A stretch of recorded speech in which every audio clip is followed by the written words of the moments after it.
didn't think polite to listen, sir. I'm sorry for that. For your sake. I don't play accurately. Anyone can play accurately. But I play with wonderful expression. As far as the piano is concerned, sentiment is my forte. I keep science for life. Yes, sir. And speaking of the science of life, have you got the cucumber sandwiches cut for Lady Bracknell yet? Yes, sir.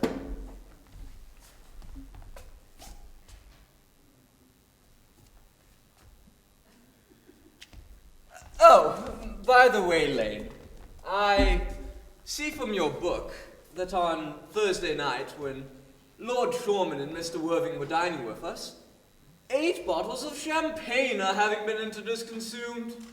Yes, sir. 8 bottles and a pint. Why is it that at a bachelor's establishment, the servants invariably drink the champagne? I ask merely for information. I attribute it to the superior quality of wine, sir. I have often observed that in married households, the champagne is rarely a first-rate brand. Good heavens, is marriage as demoralizing as that? I believe it's a very pleasant state, sir. I haven't had much experience of it myself. I've been only married once, and that was the consequence of a misunderstanding between myself and a young person. Oh, I don't know I'm much interested in your family life, Lane. No, sir, it's not a very interesting subject. I never think of it myself. Very natural, I'm sure. That is all, Lane. Thank you. Thank you, sir. Lane's views on marriage seem somewhat lax. Really, if the lower orders don't set us a good example, what on earth is the use of them? They seem, as a class, to have absolutely no sense of moral responsibility at all. Mr. Earnest Worthing, sir. How are you, my dear Earnest? What brings you up to town? Oh, pleasure, pleasure. What else should bring one anywhere? Eating as usual, I see, Algy? I believe it is customary in polite society to have some slight refreshment around 5 o'clock or so. Where have you been since last Thursday? In the country. What on earth do you do there? When one is in town, one amuses oneself. When one is in the country, one amuses other people. It is excessively boring. And who are the people you amuse? Oh, neighbours, neighbours. Got nice neighbours in your part of Shropshire? Perfectly horrid. Never speak to one of them. How immensely you must amuse them. By the way, Shropshire is your county, is it not? Eh? Shropshire? Why, yes, of course. Hello. Why all these cups? Why cucumber sandwiches? Why such reckless extravagance in one so young? Who is coming to tea? Oh, merely Aunt Augusta and Gwendolen. How perfectly delightful. Yes, but I'm afraid Aunt Augusta won't quite approve of your being here. May I ask why? My dear fellow, the way you flirt with Gwendolen is perfectly disgraceful. It's almost as bad as the way that she flirts with you. I am in love with Gwendolen.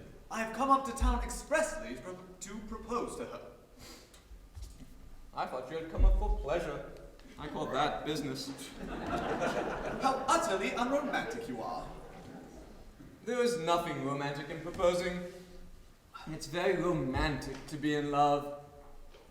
But there is nothing romantic about a definite proposal. One may be accepted. One usually is, I presume.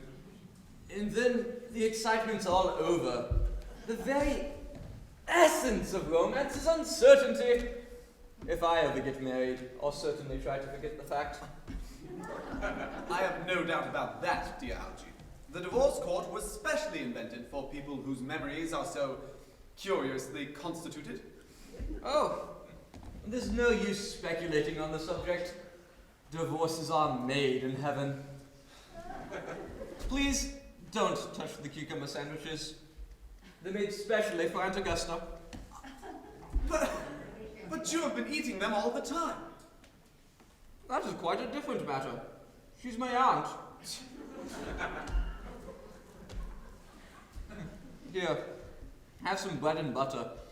The bread and butter's for Gwendolyn. Gwendolyn is devoted to bread and butter. And very good bread and butter it is too.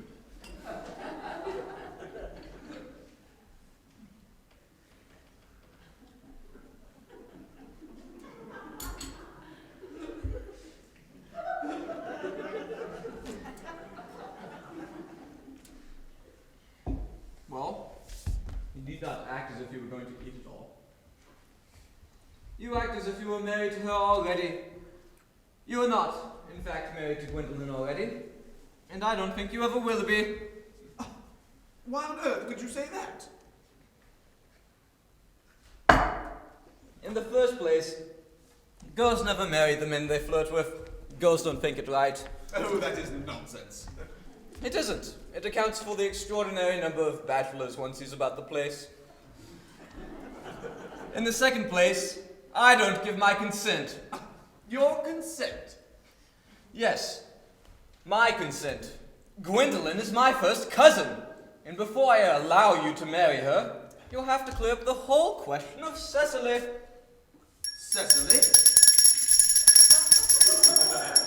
What on earth do you mean, Algy? What do you mean by Cecily? I don't know anyone of the name of Cecily. Bring the cigarette case Mr. Worthing left in the smoking room the last time he dined here. Yes, sir.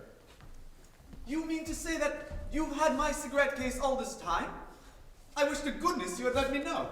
I have been writing frantic letters to Scotland Yard about it. I was very nearly offering a large reward. Well, I wish you would offer one. I'm more than usually hard up. Well, there's no use offering a large reward now that the thing has been found. I think that is rather mean of you, Ernest, I must say. However, it makes no matter, for now that I look at the inscription inside, I find that the thing isn't yours after all. But of course it's mine. You've seen me with it more than 100 times. And you have no right whatsoever to read what is written inside. It is a very ungentlemanly thing to read a private cigarette case. Oh, it's absurd to have a hard and fast rule about what one should read and what one shouldn't. More than half of modern culture depends on what one shouldn't read. I'm quite aware of the fact, and I don't propose to discuss modern culture. It isn't the sort of thing one should talk of in private. I simply want my cigarette case back. Yes, but this isn't your cigarette case. This cigarette case belongs to someone of the name of Cecily. And you said you don't know anyone of that name. Well, if you want to know, Cecily happens to be my aunt. Your aunt? Yes. Charming old lady she is too. Lives at Tunbridge Wells. Just give it back to me, Algy. Yes, but why does your aunt call herself Little Cecily? From little Cecily, with her fondest love, to her dear friend, Uncle Jack.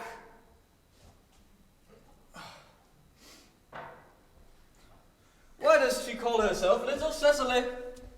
My dear fellow, some aunts are tall, some aunts are not tall. That is surely a matter an aunt may be able to decide for herself. You seem to think that every aunt should be like your aunt. That is absurd. For heaven's sake, give me back my cigarette case. Yes, but why does your aunt call you her uncle? There is no objection, I admit, to an aunt being a small aunt.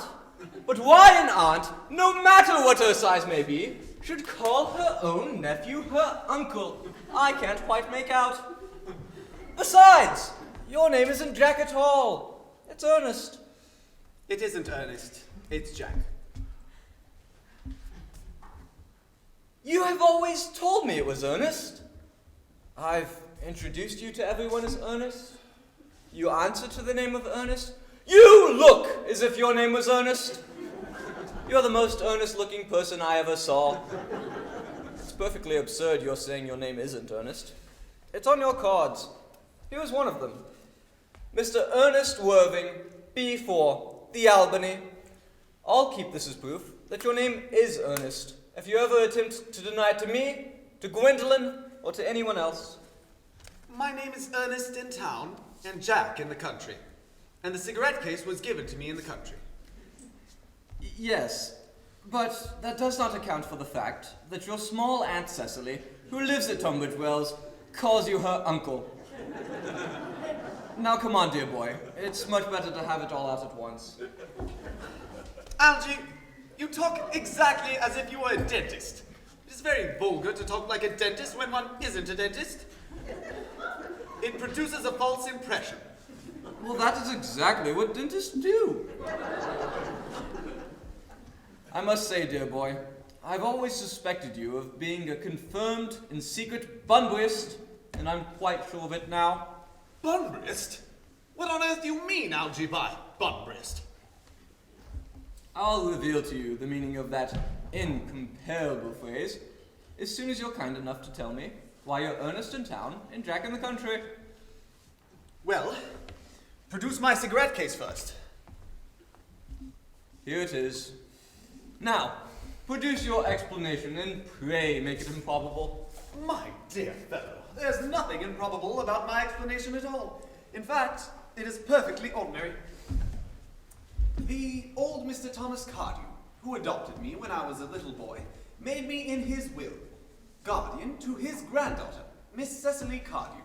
Cecily, who addresses me as her uncle from motives of respect that you could not even possibly appreciate, lives at my house in the country under the charge of her admirable governess, Miss Prism. Where is this place in the country, by the way? Oh, that is nothing to you, dear boy. You are not going to be invited. I may tell you quite candidly that the place is not in Shropshire. I suspected as much. I've Bunburyed all over Shropshire on 2 separate occasions. Now, why are you Ernest in town and Jack in the country? My dear Algy, I don't know if you'll be able to understand my real motives. You're hardly serious enough. When one is placed in the position of guardian, one has to adopt a high moral tone on all subjects. It is one's duty to do so. And, as a high moral tone can hardly be said to conduce anything either to one's health or one's happiness, in order that I may come up to town, I have always pretended to have a younger brother by the name of Earnest, who lives in the Albany and gets into the most dreadful scrapes. That, my dear Algy, is the whole truth, pure and simple. The truth is rarely pure and never simple. If it were either, modern life would be very tedious, and modern literature a complete impossibility. That wouldn't be at all a bad thing. Literary criticism is not your forte, my dear fellow. Don't try it. Leave it to people who haven't been at a university. They do it so well in the daily papers. What you really are is a Bunburyist. I was quite right in saying you're a Bunburyist. You're one of the most advanced Bunburyists I know. What on earth do you mean? You have invented a very useful younger brother by the name of Earnest, so that you may come up to town as often as you like. I have invented a very useful permanent invalid by the name of Bunbury, so that I may go down to the country as often as I like. Oh, Bunbury's perfectly invaluable. If it wasn't for Bunbury's extraordinarily bad health, I wouldn't be able to dine with you at Willis's tonight, for I've been more than engaged to Aunt Augusta for a week now. But I haven't asked for you to dine with me anywhere tonight. I know! You're so careless about sending out invitations. Nothing hurts people more than not having received an invitation. It's so foolish of you. You had better dine with your Aunt Augusta. I haven't the smallest intention of doing anything of the sort. In the first place, I dine there on Monday, and once a week is quite enough to dine with one's own relations. In the second place, whenever I do dine there, I'm treated as a member of the family, and either sit down with no women at all, or 2. In the third place, I know perfectly well who she'll sit me down next to tonight. She'll sit me down next to Mary Farquhar. who always flirts with her own husband across the dinner table. That is not very pleasant. Indeed, it's not even decent. And that sort of thing is enormously on the rise. The amount of women in London who flirt with their own husbands is perfectly scandalous. It looks so bad. It is simply washing one's clean linen in public. Besides, now that I know you're a bunburyist, I naturally want to talk to you about bunburying. I want to tell you the rules. Oh, I'm not a bunburyist at all. If Gwendolen accepts me, I am going to kill my brother. Indeed, I think I shall kill him in any case. Cecily is a bit too much interested in him. It's rather a bore. So, I'm going to get rid of my brother, and I advise you to do the same with your your invalid friend with the absurd name. Nothing will induce me to part with Bunbury. And if you ever get married, which seems to me extremely problematic, you'll be very glad to know a Bunbury. A man who marries without knowing Bunbury has a very tedious time of it. Oh, that is nonsense. If I marry a charming girl like Gwendolen, and she is the only girl I ever saw in my life that I would marry, then I certainly won't want to know Bunbury. Then your wife will. My dear fellow, you don't seem to realize that in marriage, 3 is company, and 2 is none. That, my dear young friend, is the theory that the corrupt French drama has been propounding for the last 40 years. And that the happy English home is proved in half the time. Oh, don't try to be cynical. It's perfectly easy to be cynical. It isn't perfectly easy to be anything nowadays. There's such ghastly competition about. Ah, that must be Aunt Augusta. Only relatives or creditors ring in that Wagnerian manner. Now, if I get her out of the way for 10 minutes, so that you might have an opportunity for proposing to Gwendolen, might I dine with you at Willis's tonight? Well, I suppose so, if you want to.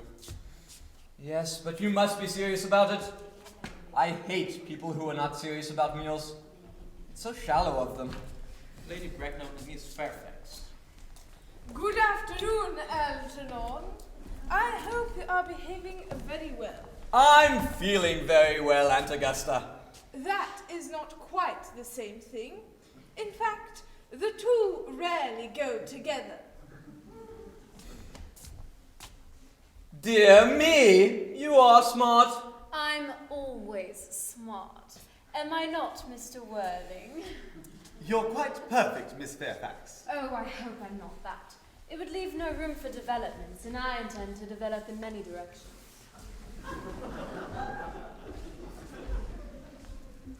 I'm sorry, Algernon, if we are a little late, but I was obliged to call upon dear Lady Harbury. I hadn't been there since her poor husband's death. I never saw a woman so altered. She looked quite 20 years younger. And now, I'll have a cup of tea and one of those nice cucumber sandwiches you promised me. Certainly, Aunt Augusta. Gwendolen, won't you come sit over here? Thank you, Mamma. I'm quite comfortable where I am. Lane! Lane! Why are there no cucumber sandwiches? I ordered them specially. There were no cucumbers in the market this morning, sir. I went down twice. No cucumbers? No, sir. Not even for ready money. That is all, Lane. Thank you. I am greatly distressed, Aunt Augusta, about there being no cucumbers in the market this morning, even for ready money. It really makes no matter, Algernon. I had a few crumpets with Lady Harbury, who seems to me to be living entirely for pleasure now. I hear her hair has turned quite gold from grief. Yes, it certainly has changed its colour, from what cause I, of course, cannot tell. Thank you. I've quite the treat for you tonight. I'm going to send you down with Mary Farquhar. She is such a nice woman and so attentive to her husband. It is quite delightful to watch them. I'm afraid, Aunt Augusta, I'll have to give up the pleasure of dining with you tonight. After all, I hope not, Algernon. It would put my table completely out. Your uncle would have to dine upstairs. Fortunately, he is accustomed to that. it is a great bore, and need I say a great disappointment. But I've just received a telegram saying that my poor friend Bunbury is very ill again. They seem to think I should be with him. It is very strange. This Mr. Bunbury seems to suffer from curiously bad health. Oh, Bunbury is a dreadful invalid. Well, Algernon, I must say that I think it is high time that this Mr. Bunbury made up his mind whether he were going to live or to die. This shilly-shallying with the question is absurd. Nor do I approve of the modern sympathy with invalids. I find it morbid. Illness of any kind is hardly a thing to be encouraged in others. Health is the primary duty of life. I am always telling that to your poor uncle, but he never seems to take much notice as far as any improvement in his ailment goes. I should be much obliged if you would ask Mr. Bunbury from me if he would be kind enough not to have a relapse on Saturday, for I rely on you to arrange my music for me. It is my last reception, and one wants something that will encourage conversation, particularly at the end of the season, when everybody has already said whatever they had to say, which in most cases was probably not much. I'll speak to Bunbury, Aunt Augusta, if he is still conscious. But I think I can promise you he'll be quite all right by Saturday. The music, however, is a great difficulty. You see, if one plays good music, people don't listen. And if one plays bad music, people don't talk. But if you'll follow me into the next room for a moment, I'll show you the plan I've drawn out for the evening. Thank you, Algernon. That is very thoughtful of you. I'm sure the program will be delightful after a few expurgations. French songs I cannot possibly allow. People always seem to think they are improper, and either look shocked, which is vulgar, or laugh, which is worse. But German sounds a thoroughly respectable language, and indeed, I believe is so. Gwendolen, you will accompany. Certainly, Mama.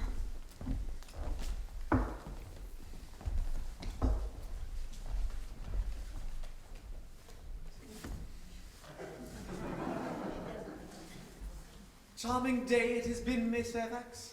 Pray, don't talk to me about the weather, Mr. Worthing. Whenever people talk to me about the weather, I always feel quite certain that they mean something else, and that makes me so nervous. I do mean something else. I thought so. In fact, I'm never wrong. And I would like to take advantage of Lady Bracknell's temporary absence. I would certainly advise you to do so. Mamma has a way of coming back suddenly into a room that I've had to speak to her about. Miss Fairfax, ever since I met you, I've admired you more than any other girl I've met since I met you. Yes, I'm quite well aware of the fact, and I wish that in public, at any rate, you'd have been more demonstrative.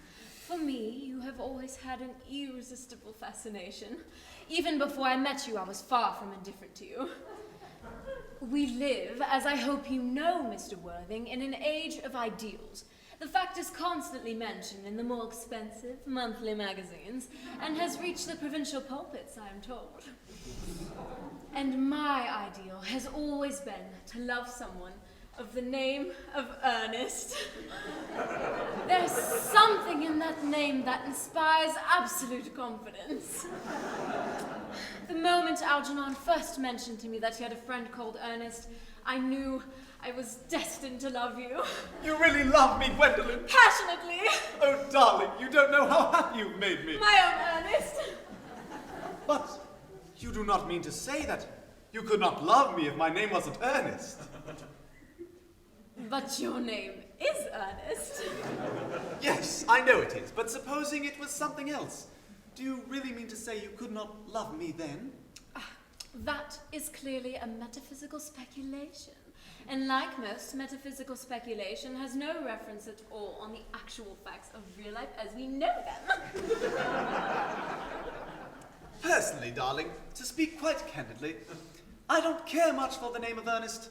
I don't think it suits me at all. It suits you perfectly. It's a divine name. It has music of its own. It produces vibrations. Oh, really, Gwendolyn? I think that there are much more nicer names. I think Jack, for instance, a charming name. Jack? No, there's very little music to the name of Jack. If any at all, indeed.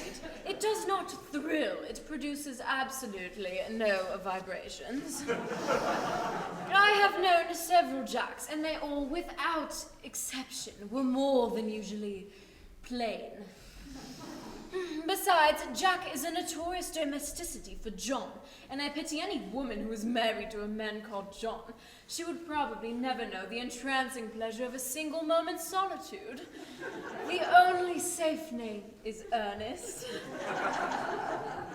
Gwendolyn, I must get christened at once. I mean, we must get married at once. There is no time to lose. Married, Mr. Worthing? Well, surely. You know that I love you, and you led me to believe, Miss Fairfax, that you are not entirely indifferent to me. I adore you. But you haven't proposed to me yet. Nothing has been said at all about marriage. In fact, the subject has not even been touched on. Well, may I propose to you now? I think it would be an admirable opportunity. And to save you from any possible disappointment, Mr. Worthing, I think it's only fair to tell you quite frankly beforehand that I'm fully determined to accept you. Oh, Gwendolyn! Yes, Mr. Worthing. What have you got to say to me? But you know what I've got to say to you. Yes, but you don't say it. Gwendolyn, will you marry me? Of course, darling. How long have you been about it? I'm afraid you have very little experience in how to propose. My own one? I've never loved anyone in the world but you. Yes, but men often propose for practice. I know my brother Gerald does, and all my girlfriends tell me so. What wonderfully blue eyes you have, Ernest. They're quite blue. I hope you'll always look at me just like that, especially when other people are present. Mr. Worthing, rise, sir, from this semi-recumbent posture. Stay. It is most indecorous. Mamma, I must beg you to retire. This is no place for you. Besides, Mr. Worthing is not quite finished yet. Finished what, may I ask? Mr. Worthing and I are engaged to be married, Mamma. I beg your pardon. You are not engaged to anyone. When you do become engaged to someone, I, or your father, should his health permit him, will inform you of the fact. An engagement should come on a young girl as a surprise. pleasant or unpleasant as the case may be. But it is hardly a matter that she could be allowed to arrange for herself. And now, I have a few questions to put to you, Mr. Worthing. While I am making these inquiries, you, Gwendolen, will wait for me below in the carriage. Mama. Gwendolen, the carriage.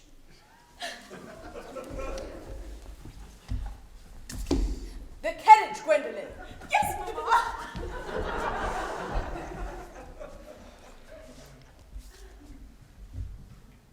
You can take a seat, Mr. Worthing. Thank you, Lady Bracknell. I prefer standing. I am bound to tell you that you're not down on my list of eligible young men. Although I have the same list as the dear Duchess of Bolton has. We work together, in fact. However, I am quite ready to enter your name should your answers be what a really affectionate mother requires. Do you smoke? Yes, I must admit I smoke. I am glad to hear it. A man should always have an occupation of some kind. There are far too many idle men in London as it is. How old are you? 29. A very good age to be married at. I have always been of the opinion that any man who desires to get married should either know everything or nothing. Which do you know? I know nothing, Lady Bracknell. I am pleased to hear it. I do not approve of anything that tampers with natural ignorance. Ignorance is like a delicate, exotic fruit. Touch it, and the bloom is gone.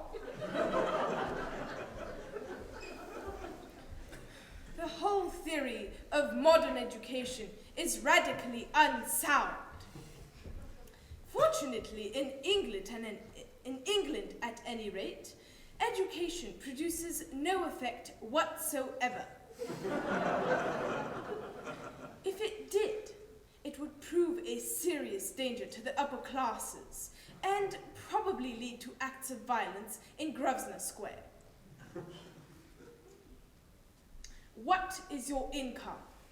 Between 7,000 and 8,000 a year. In land or in investments? In investments, chiefly. That is satisfactory. What, between the duties expected of one during one's lifetime and the duties exacted of one after one's death, land has ceased to be either a profit or a pleasure. It gives one position and prevents one from keeping it up. That is all that can be said about land. I have a country house with some land, of course, attached to it. About 1,500 acres, I believe. But I do not depend on that for my real income. In fact, as far as I can make out, the poachers are the only ones who make anything out of it. You have a country house. How many bedrooms? Well, that matter can be cleared up afterwards. But I hope you have a townhouse. A girl with a simple, unspoiled nature like Gwendolen could hardly be expected to reside in the country. I own a house on Belgrave Square, but I let it by the year to Lady Bloxham. Of course, I can get it back whenever I like at 6 months' notice. Lady Bloxham? I don't know her. Oh, she goes about very little. She is a lady considerably advanced in years. Nowadays, that is no guarantee of respectability of character. What number on Belgrave Square? 149. The unfashionable side. I thought there was something. But that could easily be altered. Do you mean the fashion or the side? Both, if necessary, I presume. What are your politics? Well, I'm afraid I have none. I'm a liberal unionist. They count as Tories. They dine with us, or come in the evening at any rate. Now, to minor matters. Are your parents living? I have lost both my parents. To lose one parent, Mr. Worthing, may be regarded as a misfortune. To lose both looks like carelessness.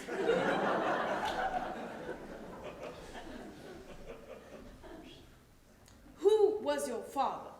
He was evidently a man of some wealth. Was he born in what the radical papers call the purple of the commerce? Or did he rise from the ranks of aristocracy? I'm afraid that I really don't know. The truth is, Lady Bracknell, I said that I had lost my parents. It would be nearer to the truth to say that my parents seem to have lost me. I don't actually know who I am by birth. I was found. Found! The late Mr. Thomas Cardew, an old gentleman of a very charitable and kindly disposition, found me and gave me the name of Worthing, because he happened to have a first-class ticket for Worthing in his pocket at the time.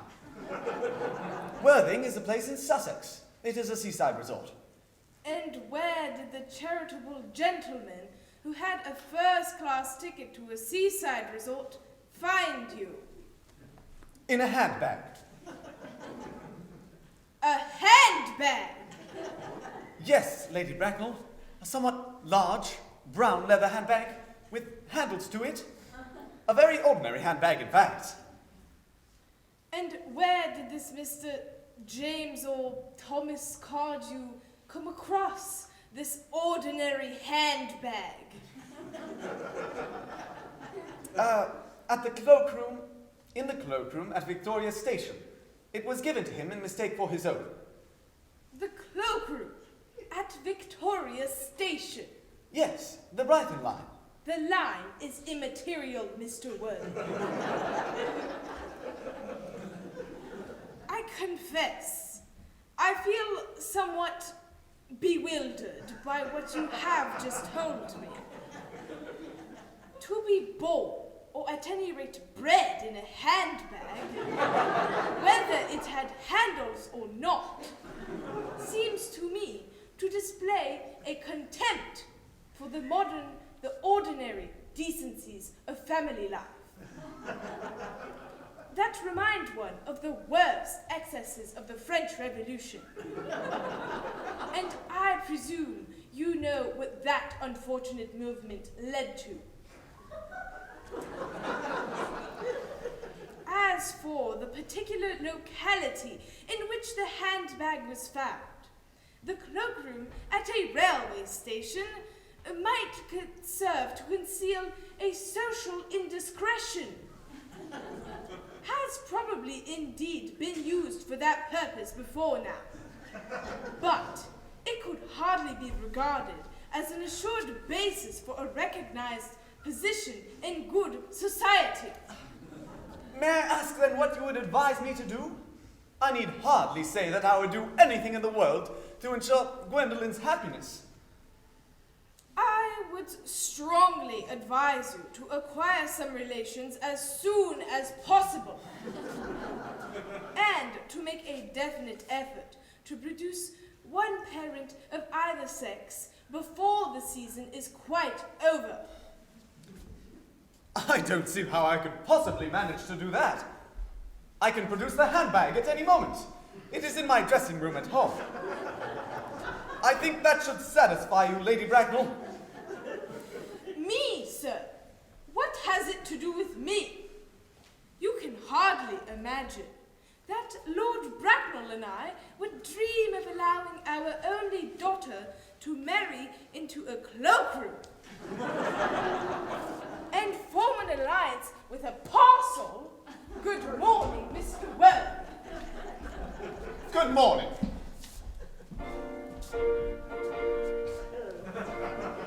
For heaven's sake, Algie, don't play that ghastly tune! How idiotic you are! Didn't it go off all right, old boy? You don't mean to say Gwendolen refused you, did she? I know it is a way she has. She always goes about refusing people. I think it is most ill-natured of her. Oh, Gwendolen is as right as a trivet. As far as she is concerned, we're engaged. Her mother is perfectly unbearable. Never met such a gorgon. I don't quite know what a gorgon is, but I'm sure that Lady Bracknell is one. She's a monster without being a myth, which is rather unfair. I beg your pardon, Algie. I suppose I shouldn't speak of your own aunt that way before you. My dear fellow, I love hearing my relations abused. It's the only thing that makes me put up with them at all. Relations are simply a tedious pack of people who haven't the remotest knowledge of how to live, nor the smallest instinct about when to die. Oh, that is nonsense. It isn't. Well, I won't argue about it. You always want to argue about things. Well, that is what things were originally made for. Upon my word, if I had thought of that, I'd shoot myself.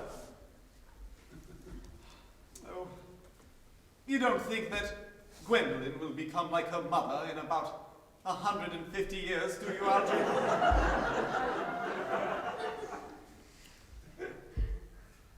All women become like their mothers. That is their tragedy. No man does. That is his. Is that clever? Oh, it is perfectly phrased. And quite as right as anything in civilized life should be. I'm sick to death of cleverness. Everyone is clever nowadays. You can't go about without meeting clever people. The thing has become an absolute public nuisance. I wish to goodness we had some fools left. We have. Well, what do they talk about? The fools? Oh, the clever people, of course. What fools? By the way, have you told Gwendolen the truth about your being Earnest in town and Jack in the country? My dear fellow, the truth isn't the sort of thing one should say to a nice, sweet, refined girl. What ideas you have on how to behave to a woman? The only way to behave to a woman is to make love to her if she is pretty, and love to someone else if she is plain. Oh, that is nonsense. It isn't. But what about your brother? What about the profligate, Earnest? Oh, before the end of the week I shall have got rid of him. I'll say he died in Paris of apoplexy. Quite a lot of people die of apoplexy quite suddenly, don't they? Yes, but it's hereditary. It's the sort of thing that runs in families. You had much better say a severe chill. Are you sure that a severe chill isn't hereditary or anything of that kind? Of course it isn't. Very well then. My poor brother Earnest is carried off in Paris suddenly by a severe chill. That gets rid of him. But I thought you said Miss Cardew was a little too fond of your brother. Won't she feel his loss a good deal? Oh, that is all right. Cecily is not a silly romantic girl, I'm glad to say. She has a capital appetite, goes on long walks, and pays no attention at all to her lessons. I would rather like to see Cecily. I shall take very good care you never do. She is excessively pretty and only just 18. Have you told Gwendolen yet that you have an excessively pretty ward who's only just 18? Oh, one doesn't blurt these things out to people. Cecily and Gwendolen are sure to become extremely great friends.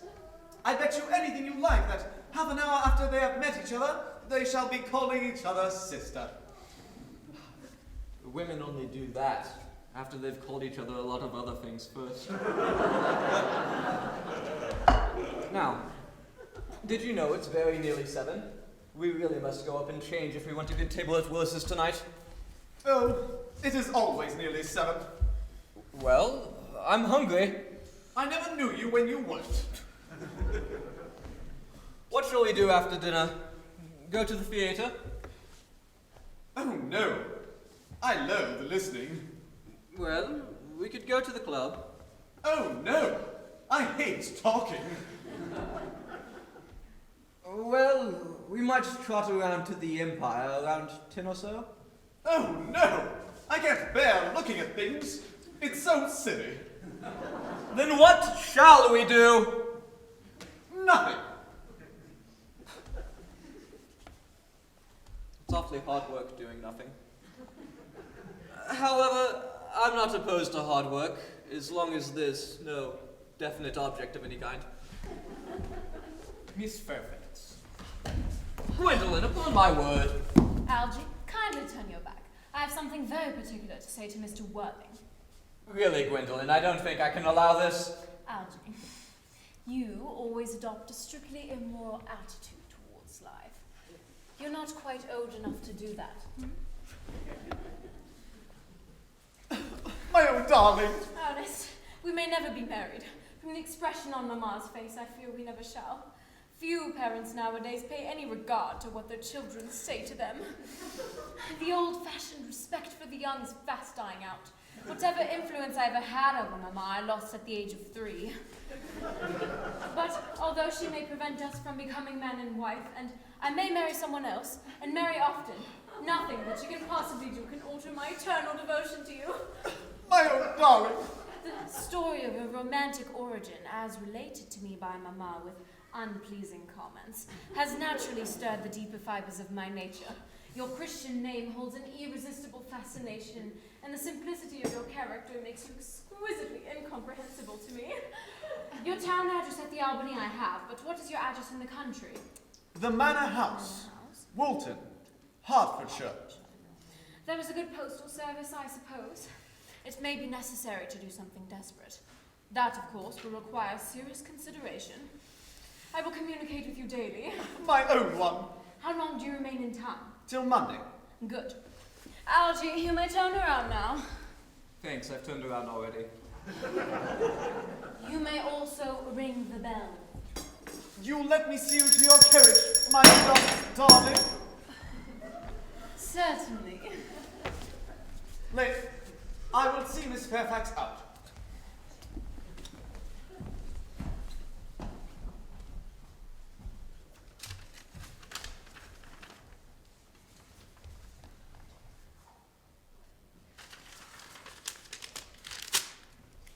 A glass of sherry, Lane.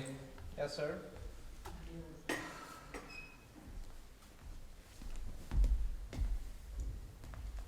Tomorrow, Lane, I'm going Bunburying. I shall probably not be back till Monday afternoon. You can put out my dress clothes, my smoking jacket, and the Bunbury suits. Yes, sir. I hope tomorrow will be a fine day, Lane. It never is, sir. Lane, you're a perfect pessimist. I do my best to give satisfaction.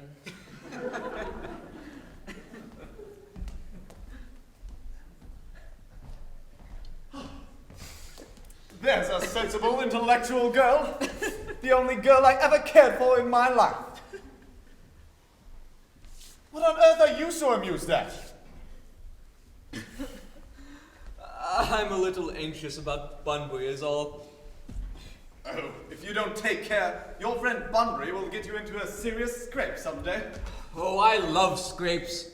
They're the one thing in life that is never serious. Oh, that is nonsense. Algy, you never talk anything but nonsense. No one ever does.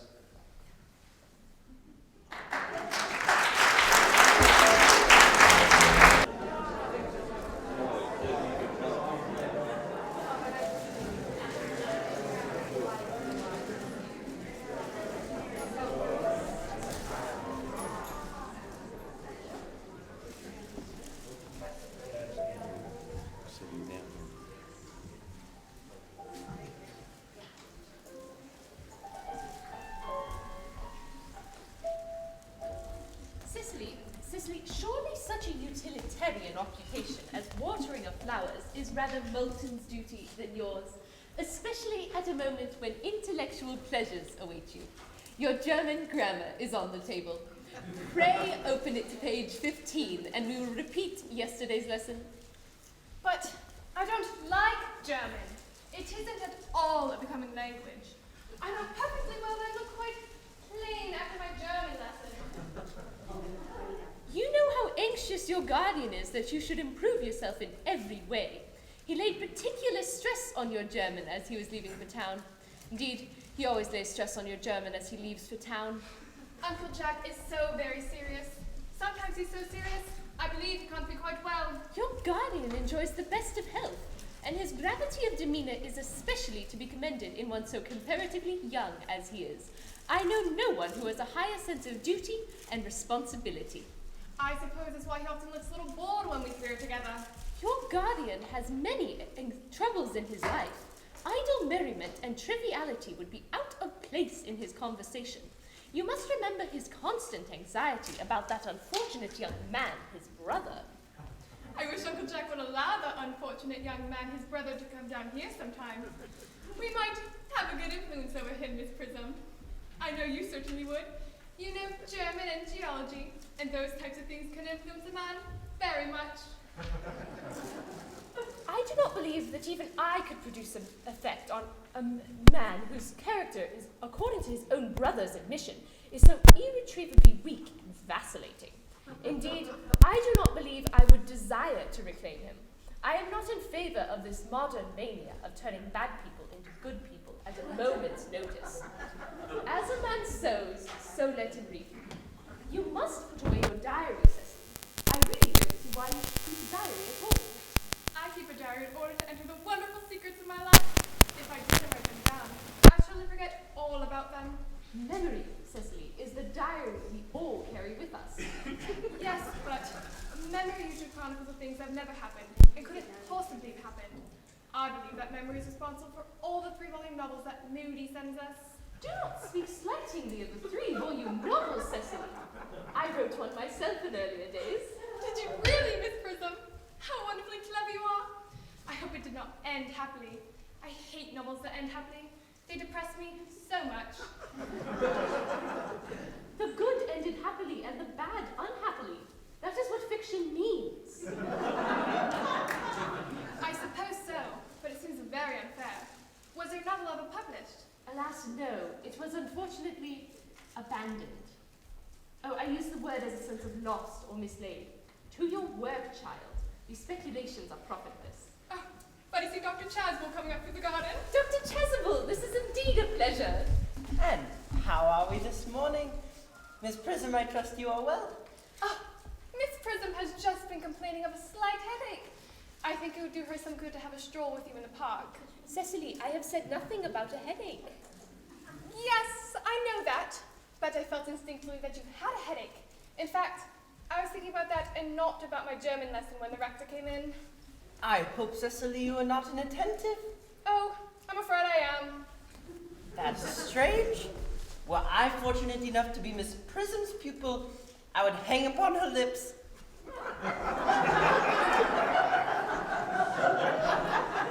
I speak metaphorically. My metaphor was drawn from bees. Mr. Worthing, I suppose, has not returned from town yet. We do not expect him till Monday afternoon.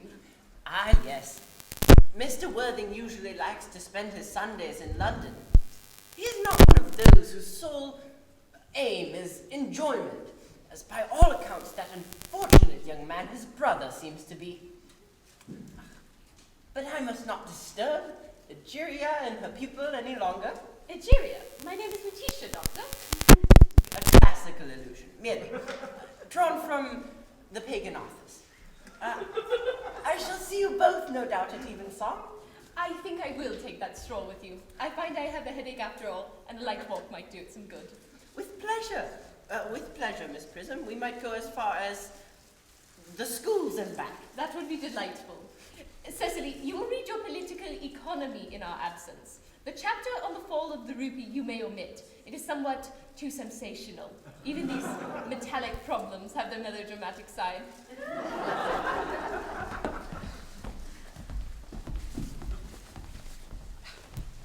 Horrid geography, horrid political economy, and horrid German!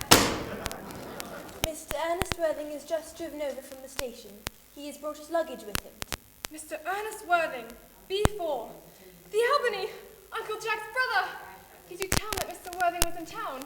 Yes, miss. He seemed very much disappointed. I mentioned that you and Miss Prism were in the garden. He seemed to speak privately for a moment. Well, tell Mr. Worthing to come here, and you better talk to the staff about a room for him. Yes, miss. I never met any wicked person before. I feel rather frightened. I'm so afraid he'll look just like everyone else. He does. You're my little cousin Cecily, I'm sure. You are under some strange mistake. I am not little. In fact, I believe I'm more than usually tall for my age. But I am your cousin Cecily, and you I see from Ricardo, Uncle Jack's brother. My cousin Ernest. My wicked cousin Ernest. Oh. I'm not really wicked at all, cousin Cecily. You mustn't think that I'm wicked. If you're not, then you certainly would deceive us all in a very inexcusable manner. I hope you've not been leading a double life, pretending to be wicked, but then being really good all the time. That would be hypocrisy. Oh. Of course, I have been rather reckless. I'm glad to hear it. In fact, now that you mention the subject, I've been very bad in my own small way. I don't think you should be so proud of that, though I'm sure it must have been very pleasant. It's much pleasanter being here with you. I don't understand how you're here at all. Uncle Jack won't be back till Monday afternoon. That is a great disappointment, but I'm obliged to go up by the first train on Monday morning. I have a business appointment I'm anxious to miss. Couldn't you miss it anywhere but in London? No, the appointment's in London. Well, I know, of course, how important it is not to keep a business engagement if one wants to retain any sense of beauty in life. But I still think you should wait till Uncle Jack arrives. I know he wants to talk to you about your emigrating. About my what? You're emigrating. He's gone up to buy your outfit. I certainly wouldn't let Jack buy my outfit. He has no taste in neckties at all. I don't think you'll require neckties. Uncle Jack is sending you to Australia. Australia? I'd sooner die. Well, he said during dinner Wednesday night that you'd have to choose between this world, the next world, and Australia. The accounts I've heard of the next world and Australia are not particularly encouraging. This world is good enough for me, cousin Cecily. Yes, but are you good enough for it? I'm afraid I'm not that. That is why I want you to reform me. You might make that your mission, if you will. I'm afraid I've no time this afternoon. Then would you mind my reforming myself this afternoon? It is rather quixotic of you, but you should try. Thanks. I feel better already. You're looking a little worse. Well, that is because I'm hungry. How thoughtless of me. I should have remembered when one's going to lead an entirely new life, one requires regular and wholesome meals. Won't you come in? Thank you. Might I have a buttonhole first? I never have any appetite without a buttonhole first. A mere chenille. No. I'd sooner a pink rose. Why? Because you, cousin Cecily, are a pink rose.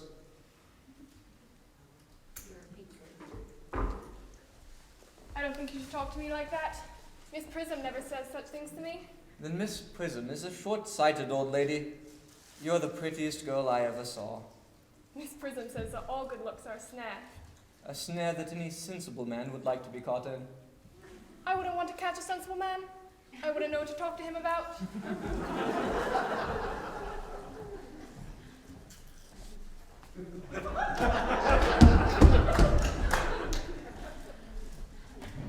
You are too much alone, Doctor. You really must get married. A misanthrope I can understand. A womanthrope never. Believe me, I do not deserve so neologistic a phrase. The precept as well as the practice of the primitive church was distinctly against matrimony. That is obviously why the primitive church has not lasted to this day. You do not seem to realize, Doctor, that by persistently remaining single, a man converts himself into a permanent public temptation. This very celibacy leads weaker vessels astray. But is a man not equally attractive when married? No married man is ever attractive except to his wife. Often I've been told not even to her. That depends on the intellectual sympathies of the woman. Maturity can be depended on. Ripeness can be trusted. Young women are green. I spoke metaphorically. My metaphor was drawn from fruits. But where is Cecily? Oh, perhaps she followed us to the schools. Mr. Worthing! Mr. Worthing? We did not expect you till Monday afternoon. I have returned sooner than expected. Dr. Chasuble, I hope you are well. Dear Mr. Worthing, I trust this garb of woe does not betoken some terrible calamity. My brother! More shameful debts and extravagance. Still leading his life of pleasure. Dead! Your brother Earnest is dead. Quite dead. What a lesson for him. I trust he will profit by it. I offer you my sincere condolences. You have at least the consolation of knowing you were always the most generous and forgiving of brothers. Poor Ernest. He indeed had many faults, but it is a sad, sad blow. Very sad indeed. Were you with him at the end? No, he died abroad. In Paris, in fact. I had a telegram last night from the manager of the Grand Hotel. Was the cause of death mentioned? A severe chill, it seems. As a man sows, so let him reap. Charity. Dear Miss Prism, charity. None of us are perfect. I myself am particularly susceptible to drafts. Will the interment take place here? No, he has seemed to have expressed a desire to be buried in Paris. In Paris? I fear that does not point to any serious state of mind at the last. You would no doubt wish me to make some slight allusion to this tragic domestic affliction next Sunday. My sermon on the meaning of the manna in the wilderness can be adapted to almost any occasion, be it joyful or, as in the present case, distressing. The last time I delivered it was as a charity sermon on behalf of the Society for the Prevention of Discontent amongst the upper orders. Some of the analogies I drew much struck the bishop. That reminds me, Dr. Chasuble. I know you christen? You know how to christen all right? I mean, of course, you are continually christening, aren't you? It is, I regret to say, one of the rector's more constant duties in this parish. I have often spoken to the poorer classes on the subject. They do not seem to know what thrift is. Oh, but is there some particular infant in whom you are interested, Mr. Worthing? Your brother was, I believe, unmarried, was he not? Oh, yes. Those who live entirely for pleasure usually are. But it is not for any child, dear doctor. I'm very fond of children. No, I would like to be christened myself. This afternoon, if you have nothing better to do. But surely, Mr. Worthing, you've been christened already. I don't remember anything about it. But have you any grave doubts on the subject? Well, I certainly intend to have. Of course, I don't know if the thing would bother you at all, or if you think I'm a little too old now. Oh, no. The sprinkling and indeed the immersion of adults is perfectly canonical practice. Immersion? Oh, you need have no apprehensions. Sprinkling is all that is necessary, or indeed I think advisable. Our weather is so changeable. At what hour would you like the ceremony to be performed? Oh, I might trot around about 5, if that would suit you. Oh, perfectly. Perfectly. Indeed, I have 2 similar ceremonies to perform at that time. A case of twins that occurred in one of the outlying cottages on your own estate. Poor Jenkins, the carter, most hard-working man. Oh, I don't see much fun being christened along with other babies. It would be childish. Would 5:30 do? Oh, admirably. Admirably. And now, Mr. Worthing, I shall no longer intrude into a house of sorrow. I would merely wish you not to be too bowed down by grief. What seem to us bitter trials are often blessings in disguise. This seems to me a blessing of an extremely obvious nature. Uncle Jack! Oh, we're glad to see that you're back. But what horrid clothes you got on. Do go and change them. Cicely! Uncle Jack, what's the matter?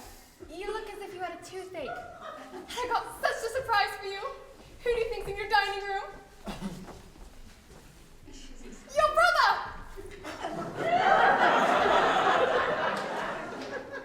Who? Your brother Ernest. He wrote about half an hour ago. What nonsense! I haven't got a brother. Oh, don't say that. However badly he may have treated you in the past, he's still your brother. You wouldn't be as heartless as to disown him. I'll tell him to come out, and you'll shake hands with him, won't you, Uncle Jack? These are joyful tidings! After his loss and his sudden return seems to me particularly distressing. My brother is in the dining room? I don't know what it all means. I think it perfectly absurd. Good heavens!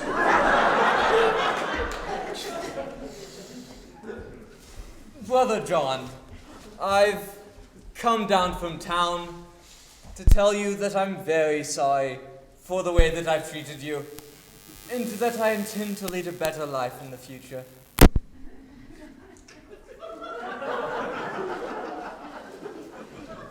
Uncle Jack, you're not going to refuse your own brother's hand. Nothing will induce me to take his hand. I think his coming down here disgraceful. He knows perfectly well why. Uncle Jack, do be nice. There's good in everyone.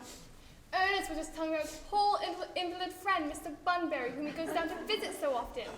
And surely there's good in one who's kind to an invalid and leaves the pleasures of London to sit by a bed of pain. Oh, he has been talking to you about Bunbury, has he? Yes, he told me all about poor Mr. Bunbury and his terrible state of health. Bunbury? Well, I won't have him talk to you about Bunbury or anything else. It is enough to drive one perfectly frantic. Of course, I admit, the faults were all on my side. But I must say, Brother John's coldness to me is peculiarly painful. I expected a more enthusiastic welcome, especially considering this is my first time being here. Uncle Jack, if you don't shake hands with Ernest, I will never forgive you. Never forgive me? No! Never, never, never!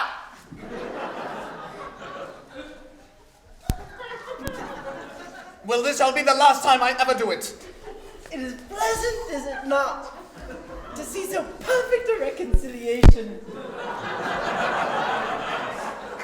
We might leave the 2 brothers together for a while. Yes, Cicely, you will come with us. Of course, Miss Prism, my little task of reconciliation is over. You've done a beautiful thing, child. We must not be premature in our judgments. I feel very happy.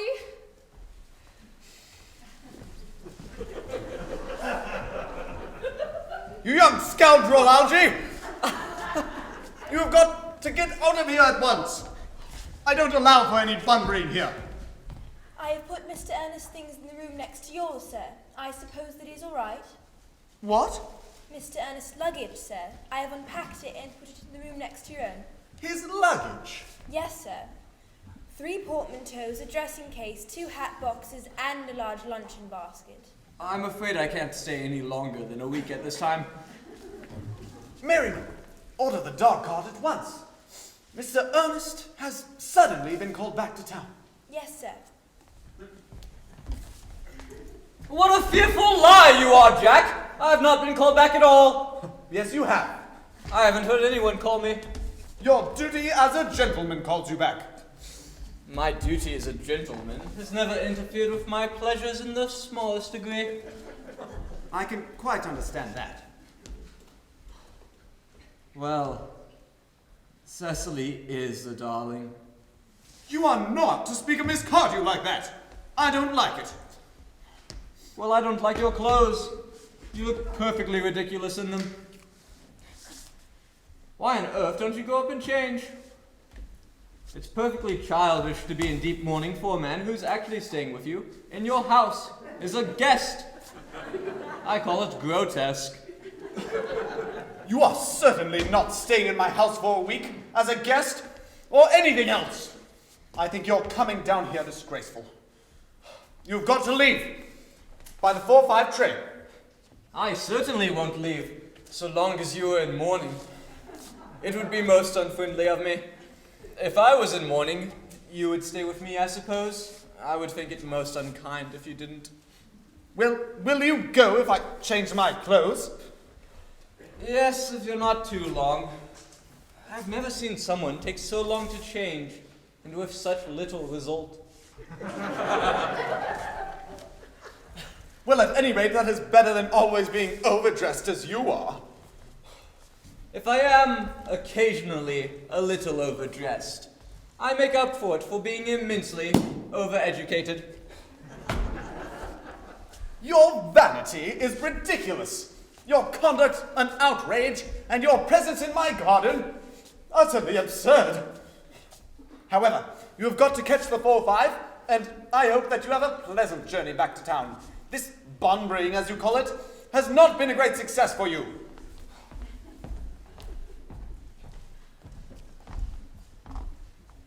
I think it has been a great success.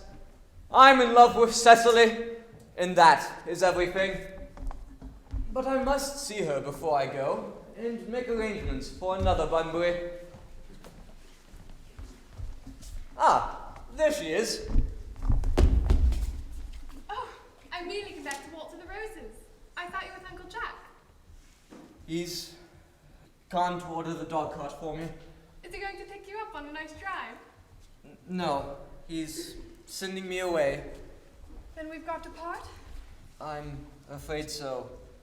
It's a very painful parting.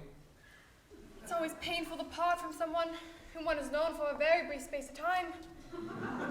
The absence of an old friend one can endure with equanimity, but even a momentary separation from whom one has just been introduced is almost unbearable. Thank you. The dog cart is at the door, sir. It can wait, Merriman, for 5 minutes. Yes, miss. I hope, Cecily, I shall not offend you if I speak quite frankly and openly that you seem to me to be in every way the visible personification of absolute perfection. I think your frankness is you great credit, Ernest. If you allow me, I'll enter your remarks into my diary. Do you really keep a diary? I'd give anything to look in it, may I? No. A diary is a record of a very young girl's thoughts and impressions, and consequently meant for publication. When it comes out in volume form, I'd hope you order a copy. But pray, Ernest, I delight in taking from dictation. I have reached absolute perfection. You can go on. I'm quite ready for more.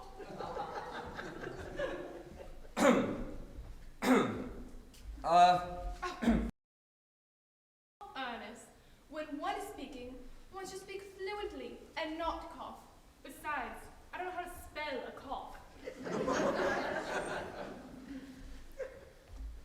Cecily, ever since I first looked upon your wonderful and incomparable beauty, I have dared to love you wildly, passionately, devotedly,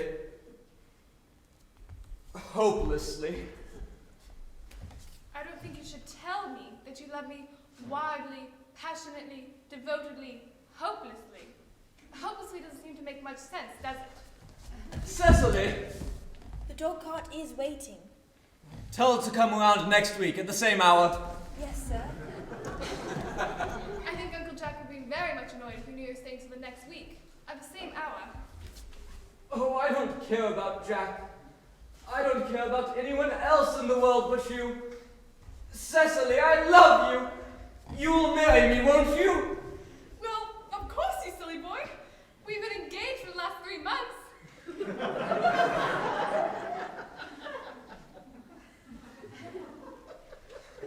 For the last 3 months? Yes, it'll be exactly 3 months on Thursday. But how did we become engaged? Well, ever since Uncle Jack first confessed to me that he had a younger brother who was very wicked and bad, you of course had formed the chief topic of conversation between Miss Prism and I. And any man who is much to be talked about is always very attractive. I do say it was foolish of me, darling, but I fell in love with you. Darling, and when was the engagement actually settled? On the 14th of February last, worn out by entire ignorance of my existence, I determined to end the matter one way or the other. And after a long struggle with myself, I accepted you under the dear tree here. The next day, I brought this little ring in your name, and this bangle with a true lover's knot I promised you always to wear. Did I buy you this? It's very pretty, isn't it? You've wonderfully good taste, Ernest. It's the excuse I've given you for leading such a bad life. And here is the box with all the letters you ever wrote me. My letters? But, my dear Cecily, I've never written you any letters. You need hardly remind me of that, Ernest. I remember only too well that I had to write your letters for you. I always wrote 3 times a week, and sometimes oftener. Oh, do let me read them. Oh no, they make you far too conceited. The 3 you've written me after I'd broken off the engagement are so beautiful and so badly spelled that even now I can hardly read them without crying a little. But was the engagement ever actually broken off? Of course it was. On the 22nd of last March. You can read the entry if you like. Today I broke off my engagement with Earnest. I feel it better to do so. The weather still continues charming. But why on earth did you break it off? What had I done? I had done nothing. Cecily, I'm very much hurt indeed to hear you broke it off. Particularly when the weather was so charming. It would have hardly been a serious engagement if it hadn't been broken off at least once. Besides, I forgave you before the week was out. What a perfect angel you are, Cecily. You dear romantic boy. I hope your hair curls naturally, does it? Yes, with a little help from others. I'm so glad. You'll never break off our engagement again, will you, Cecily? I don't think I could now that I've actually met you. Besides, of course, there's the question of your name. Yes, my name. You must not laugh at me, darling, but it's always been a girlish dream of mine to love someone whose name is Earnest. There's something in the name that seems to inspire absolute confidence. I pity any married woman whose husband is not called Earnest. But, my dear child, do you mean to say you could not love me if I had some other name? But what name? Oh, any name you like. Algernon, for instance. But I don't like the name Algernon. I really can't see why you should object to the name of Algernon. It's a rather nice name. It really is aristocratic. More than half of the chaps who make it into bankruptcy court are called Algernon. But seriously, if my name was Algie, couldn't you love me? I might respect you, Earnest. I might admire your character, but I feel I wouldn't be able to give you my undivided attention. Cecily, your rector here is, I suppose, thoroughly experienced in all the rites and ceremonials of the church? Yes, Dr. Chaswell's most learned man. He's never written a single book, so you can imagine how much he knows. I must see him at once on a most important christening. I mean, on most important business. Oh, I shan't be away more than half an hour. well, considering that we've been engaged since February 14th, and that I've only met you today, I think it would be rather hard of you to leave me as long as a period as half an hour. Couldn't you make it 20 minutes? I'll be back in no time. What a romantic boy he is. I like his hair so much. I'll enter his proposal into my diary. A Miss Fairfax has just called to see Mr. Worthing on very important business, Miss Fairfax states. Is it Mr. Worthing in his library? Mr. Worthing went over in the direction of the rectory some time ago. Well, tell the lady to come here, and you better bring us some tea. Yes, miss. A Miss Fairfax. I suppose she's one of the good elderly women associated with Uncle Jack and some of his philanthropic work. I don't really like women who are into philanthropic work. It's so forward of them. Miss Fairfax? Pray, let me introduce myself to you. My name is Cecily Cardew. Cecily Cardew? What a very sweet name. Something tells me that we are going to be great friends. I like you already more than I can say, and my first impressions of people are never wrong. It's so nice of you to like me after we've known each other for such a comparatively short time. Pray, won't you sit down? I may call you Cecily, may I not? With pleasure, And you will always call me Gwendolyn, won't you? if you wish. Then it's all quite settled, is it not? I hope so.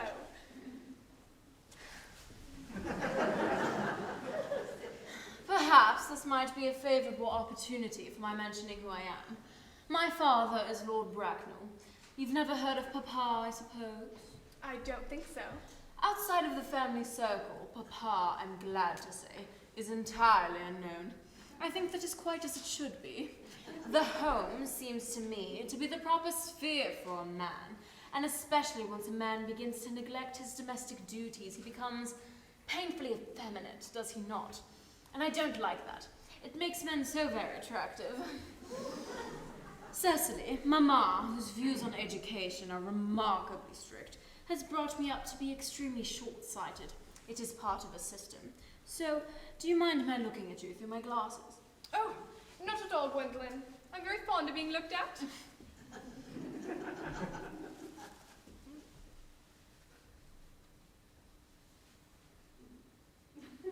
You're here on a short visit, I suppose? Oh no, I live here. Really? Your mother, no doubt, or some female relative of advanced years resides here also? No, I have no mother, nor in fact any relations. Indeed. My dear guardian, with the assistance of Miss Prism, have the arduous task of looking after me. Your guardian? I'm Mr. Worthing's ward. Oh.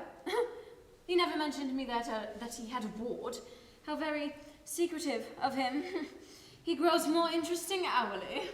I'm not sure, however, that the news inspires me with feelings of unmixed delight. I'm very fond of you, Cecily. I've liked you ever since I met you, but I'm bound to state that now that I know Mr. Worthing's ward, I cannot help expressing a wish you were a little older than you seem to be, and not quite so very alluring in appearance. In fact, if I may speak candidly. Oh, please do. I feel when one has something unpleasant to say, they should always say it quite candid. Well, to speak with perfect candor, Cecily, I wish that you were fully 42 and more than usually plain for your age. Ernest has a strong, upright nature. He has the very soul of truth and honor. Disloyalty would be as impossible to him as deception. However, even men of the noblest possible moral character are extremely susceptible to the physical charms of others. Modern, no less than ancient history, provides us with many most painful examples of what I refer to. If it were not so, history would be quite unreadable. I beg your pardon, Gwendolyn, but did you say Ernest? Yes. Oh, but it's not Mr. Ernest Worthing who's my guardian. It's his brother, his elder brother. Ernest never mentioned to me that he had a brother. I'm sorry to say they haven't been on good terms for a very long time. That accounts for it. And now that I think of it, I've never heard any man mention his brother. The subject seems distasteful to most men. Cecily, you've lifted a load from my mind. I was growing almost anxious. It would have been terrible if any cloud had come across a friendship like ours, would it not? Of course, you are quite sure that it is not Mr. Ernest Worthing who is your guardian? Quite sure. In fact, I'm going to be his. I beg your pardon. Gwendolyn, there's no reason I'd keep it a secret from you.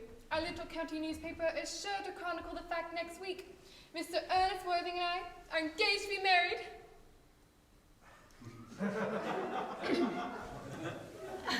I fear there must be some slight error. Cecily, Mr. Ernest Worthing is engaged to me. The announcement will arrive in the Morning Post on Saturday at latest. You must be under some misconception, dear Gwendolyn. Ernest proposed to me exactly 10 minutes ago.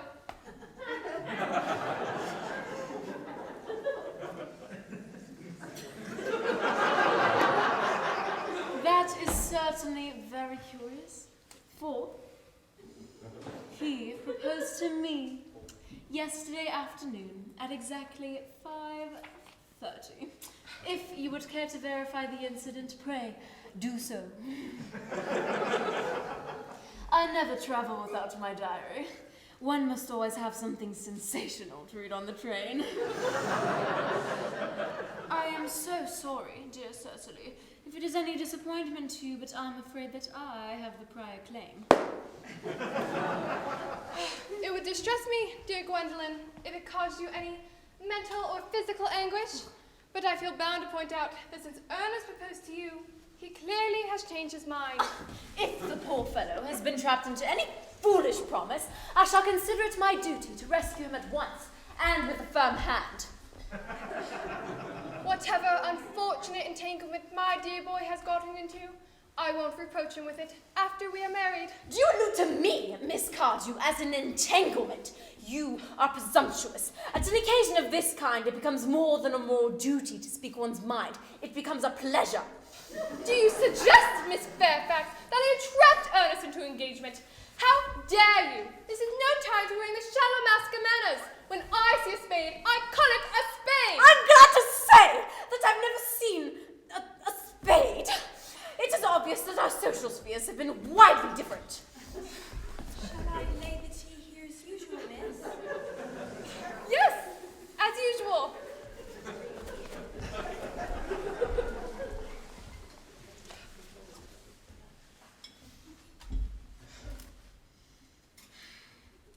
Are there any interesting walks in this vicinity, Miss Cardew? Oh, a great many. From one of the hills, one can see 5 counties. 5 counties. I don't think I should like that. I rather hate crowds. I suppose that's why you live in town. Quite a well-kept garden, this is, Miss Cardew. I'm glad you like it, Miss Fairfax. I had no idea there were so many flowers in the country. Flowers are common here, Miss Fairfax, as people are in London. Personally, I cannot understand how anybody manages to exist in the country, if anybody who is anybody does. The country always bores me to death. That's what the newspapers call an agricultural depression, is it not? I believe the aristocracy are suffering very much from it at the present. It's almost an epidemic amongst them, I've been told. May I offer you some tea, Miss Fairfax? Thank you.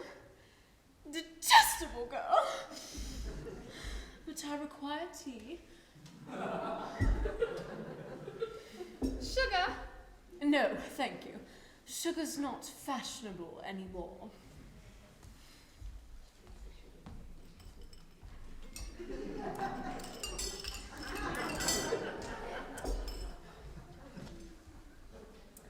Cake or bread and butter?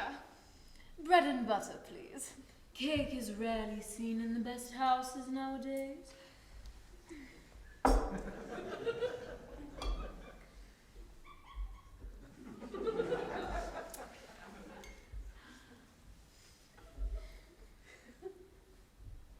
Hand this to Miss Fairfax.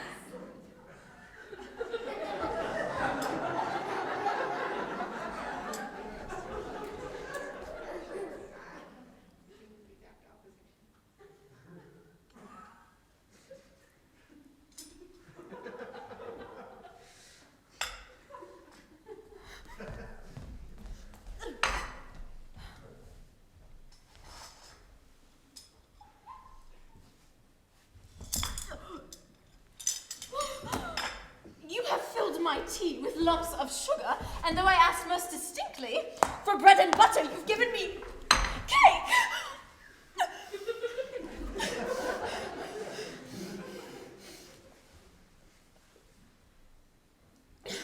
I am known for the gentleness of my disposition and the sweetness of my nature, but I warn you, Miss Cardew, you may go too far. To save my poor, trusting boy from the machinations of any other girl, there's no length to which I would not go. From the moment I saw you, I distrusted you. I felt that you were false and deceitful. I'm never deceived in such matters. My first impressions of people are invariably right. It seems to me, Miss Fairfax, that I've been trespassing on your valuable time. No doubt you have many other calls of a similar character to make in the neighborhood. Ernest, my own Ernest. Gwendolyn, A moment. May I ask if you are engaged to be married to this young lady? To dear little Cecily? Well, of course not. What could have put such an idea into your pretty little head? Thank you. You may. I knew there must have been a misunderstanding, Miss Fairfax. The gentleman whose arm at the present is around your waist is my guardian, Mr. John Worthing.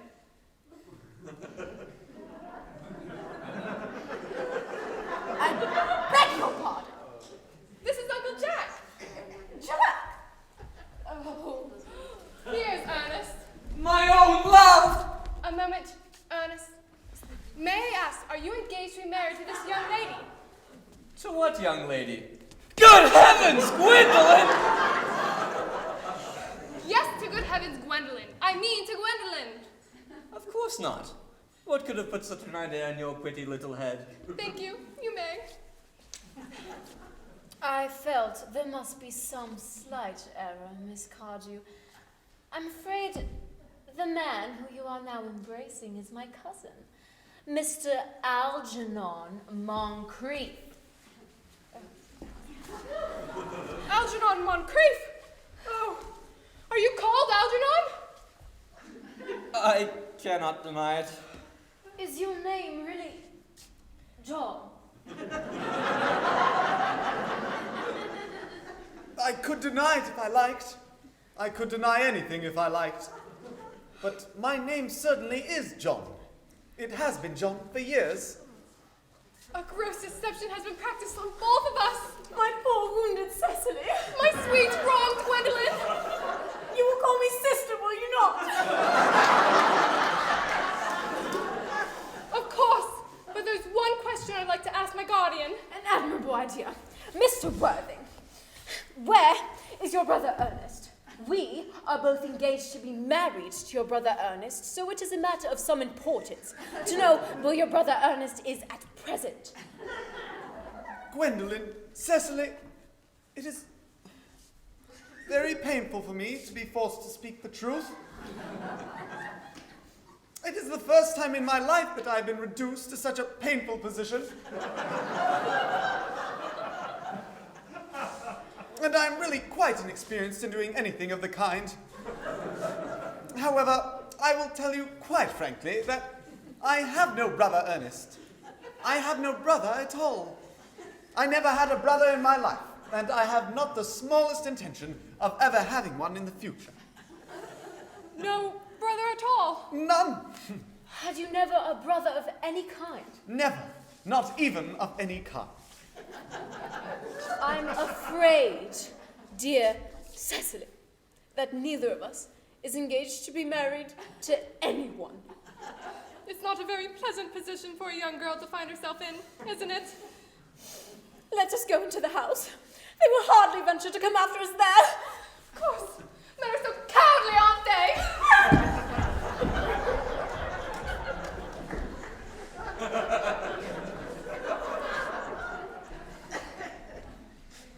This ghastly state of things is what you call bunburying, I suppose?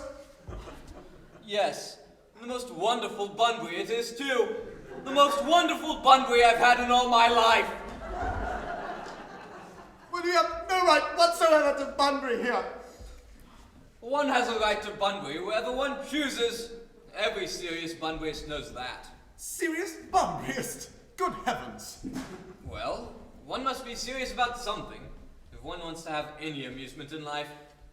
I happen to be serious about Bunburying. What on earth you are serious about? I have the remotest idea. About everything, I should fancy. You have such an absolutely trivial nature.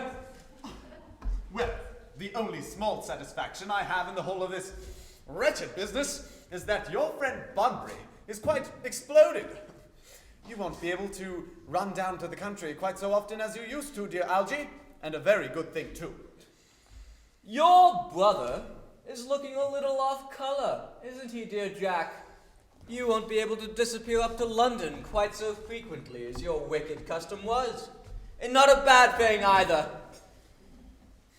As for your conduct towards Miss Cardew, I must say that your taking in a sweet, innocent girl like that is quite inexcusable, to say nothing of the fact that she is my ward.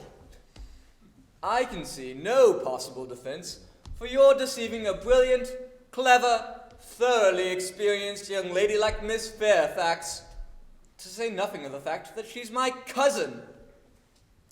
I simply wanted to be engaged to Gwendolen, that is all. I love her. Well, I simply wanted to be engaged to Cecily. I adore her. There is certainly no chance of your marrying Miss Cardew. I don't think there's much likelihood, Jack, of you and Miss Fairfax being united. Well, that is no business of yours. I wouldn't talk about it if it was my business. It's very vulgar to talk about one's business.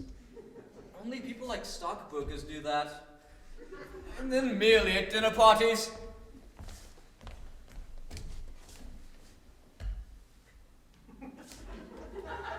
How can you sit there, calmly eating muffins, when we are in this ghastly state of things? I can't make out.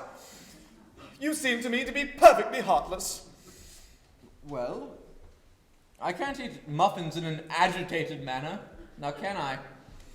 The butter would probably get on my cuffs. One should always eat muffins quite calmly. It's the only way to eat them. I say it is perfectly heartless you're eating muffins at all under the circumstances.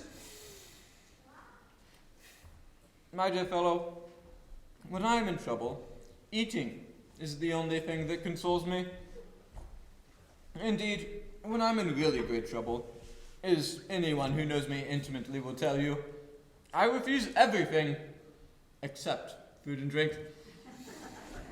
At the current moment, I'm eating muffins because I'm unhappy. Besides, I'm particularly fond of muffins. Well, that is no reason for you to be eating them all in that greedy way. Jack, I wish you would have tea cake instead. I don't like tea cake. Good heavens! I suppose a man made his own muffins in his own garden. But you've just said it's perfectly heartless to eat muffins. I said it was perfectly heartless of you. Under the circumstances, that is a very different thing. But the muffins remain the same. No. Algie, I wish to goodness you would go. Yet possibly expect me to leave without having any dinner first? I never go without my dinner. No one ever does. Except vegetarians and people like that. Besides, I've made arrangements with Dr. Chasuble to be christened at 5:45 under the name of Earnest. Algy, the sooner you give up that nonsense, the better. I made arrangements to be christened this morning. With Dr. Chasuble, I made arrangements to be christened at 5:30. And naturally, I will take the name of Earnest. We can't both be christened Earnest. It's absurd. Besides, I have a perfect right to be christened if I like. There is no evidence whatsoever of me being christened by anybody. I think it extremely probable I never was, and so does Dr. Chasuble. It is entirely different in your case, however. You have been christened already. Yes, but I haven't been christened for years. Yes, but you have been christened. That is the important thing. Quite so. So I know my constitution can stand it. If you're unsure about your ever having been christened, I must say it's rather dangerous you're venturing on it now. It might make you very unwell. You can hardly have forgotten that someone very closely connected to you was very nearly carried off in Paris this week by a severe chill. But you said yourself a severe chill isn't hereditary. It used to be, but I dare say it is now.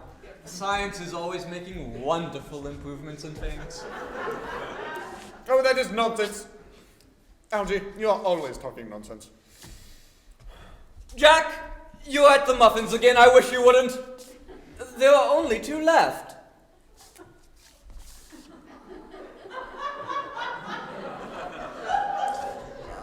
I told you I was particularly fond of muffins. But I hate tea cake. Why on earth, then, do you allow it to be served to your guest? What ideas you have of hospitality? Algy, I've already told you to go. I don't want you here. Why don't you go? I haven't quite finished my tea yet. And there's still 1 muffin left.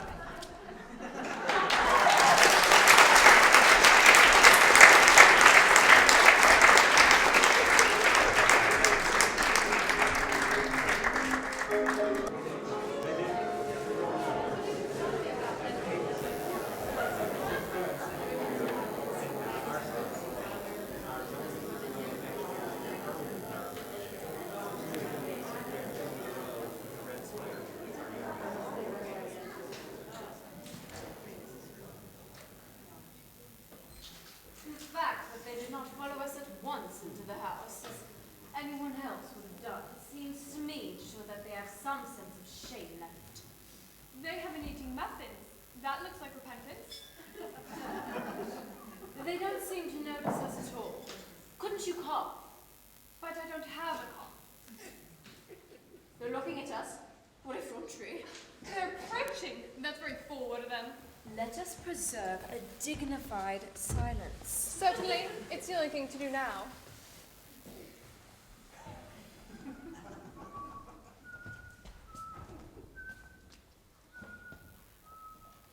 This dignified silence seems to produce an unpleasant effect.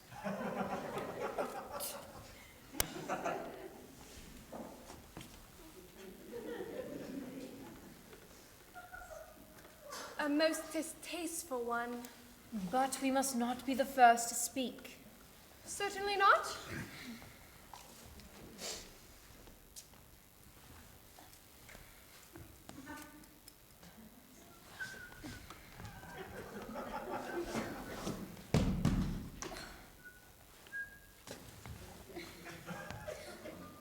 Mr. Worthing, I have something very particular to ask you. Much depends on your reply.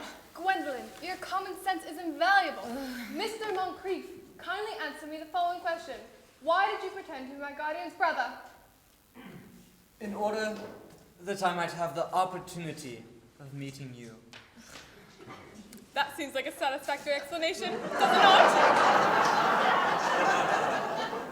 Yes, dear, if you can believe him. I don't.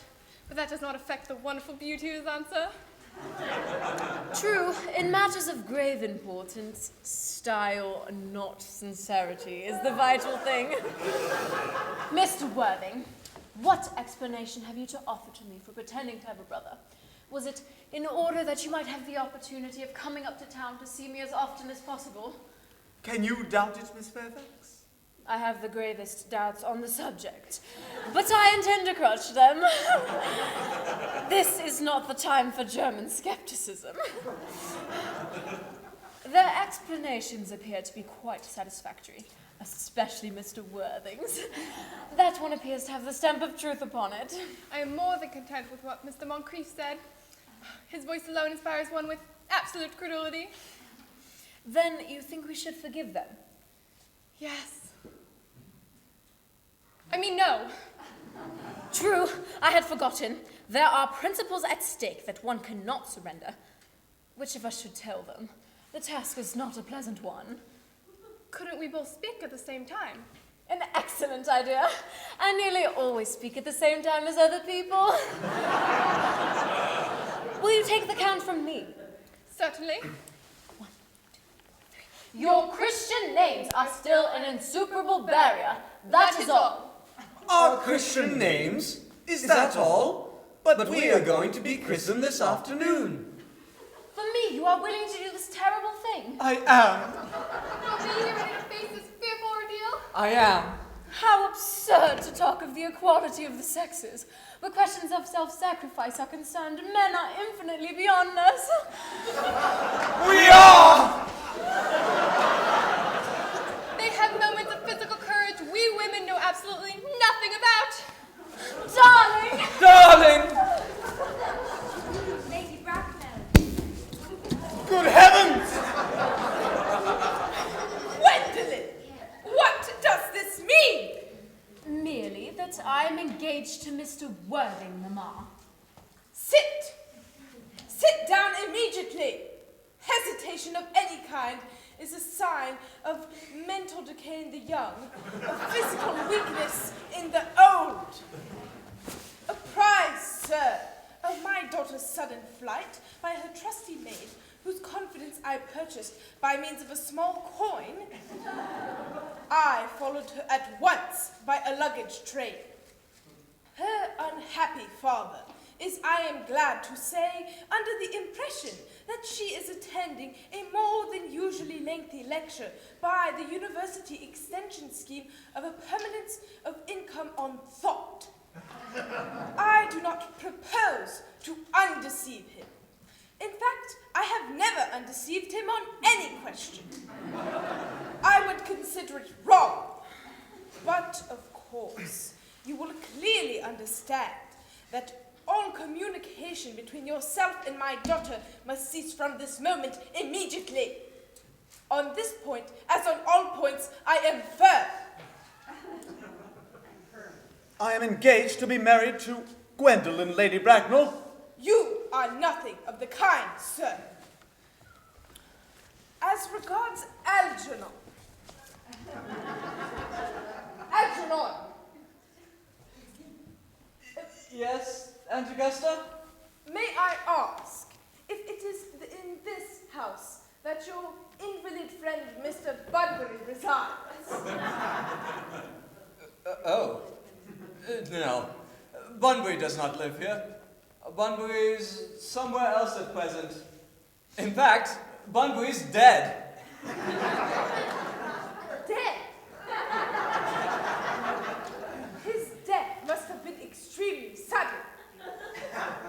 Oh, I killed Bunbury this afternoon. I mean, poor Bunbury died this afternoon. What did he die? Oh, Bunbury? He was quite exploded.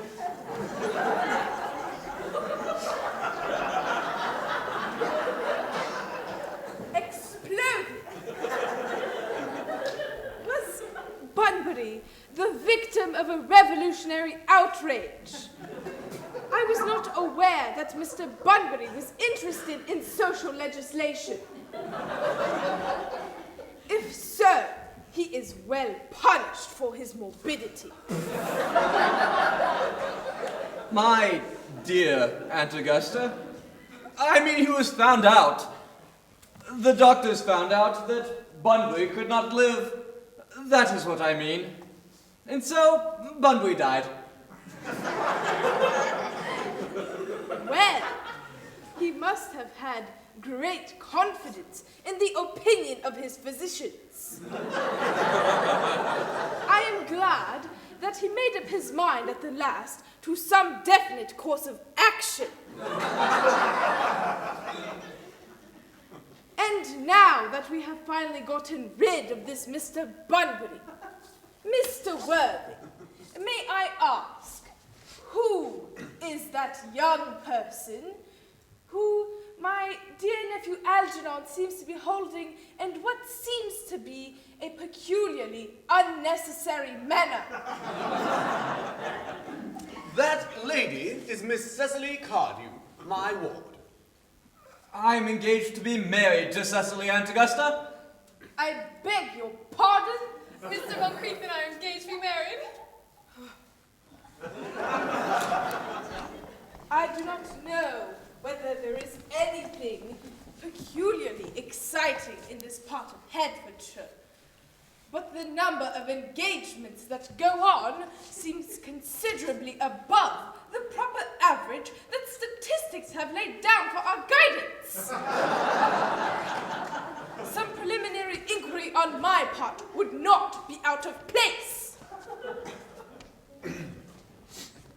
Mr. Worthing, is Miss Cardew at all connected with any of the larger railway stations in London? I merely desire information. Until yesterday, I had no idea there were any families or persons whose origin was a terminus. Miss Cardew is the granddaughter of the late Mr. Thomas Cardew of 149 Belgrave Square, SW, Gervais Park, Dorking, Surrey, and the Sporran, Fifeshire, NB. 3 addresses always inspire confidence, even in tradesmen. But what proof have I of their authenticity? I have carefully preserved the court guides of the period, Lady Bracknell. They are open to your inspection. I have known strange errors in that publication. Miss Cardew's family solicitors are Messieurs Markby, and Markby. That is satisfactory. Markby, and Markby. A position, a firm of the very highest position. Okay, I am told that one of the Mr. Markbys is occasionally to be seen at dinner parties. Indeed, that is satisfactory. How extremely kind of you, Lady Bracknell. I also have in my possession, you will be pleased to hear, certificates of Miss Cardew's birth, baptism, whooping cough, registration, vaccination, and COVID. Both the German and the Omicron variety.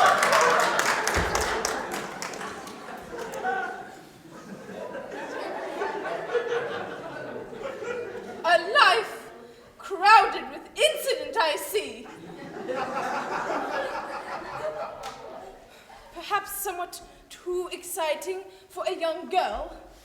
I myself am not in favor of premature experiences. Gwendolen, the time approaches for our departure. We have not a moment to lose. As a matter of form, Mr. Worthing, I had better ask you if Miss Cardew has any little fortune. Oh, about £130,000 in the funds. That is all. Goodbye, Lady Bracknell. So pleased to have seen you. A moment, Mr. Worthing. £130,000. £1,000! And the funds! Miss Cardew seems to me a most attractive young lady now that I look at her.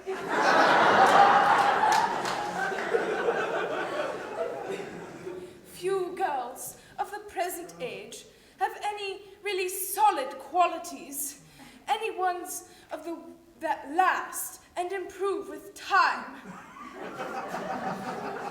We live, I regret to say, in an age of surfaces. Come over here, dear.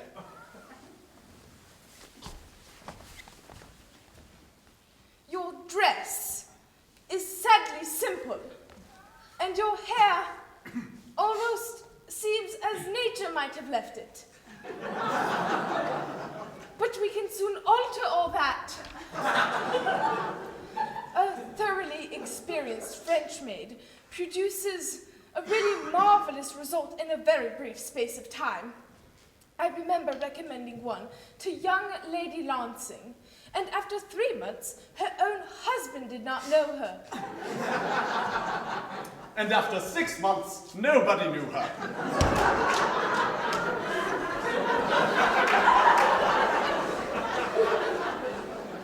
Kindly turn around, sweet child. Oh, the side view is what I want. Quite as I expected, there are distinct social possibilities in your profile.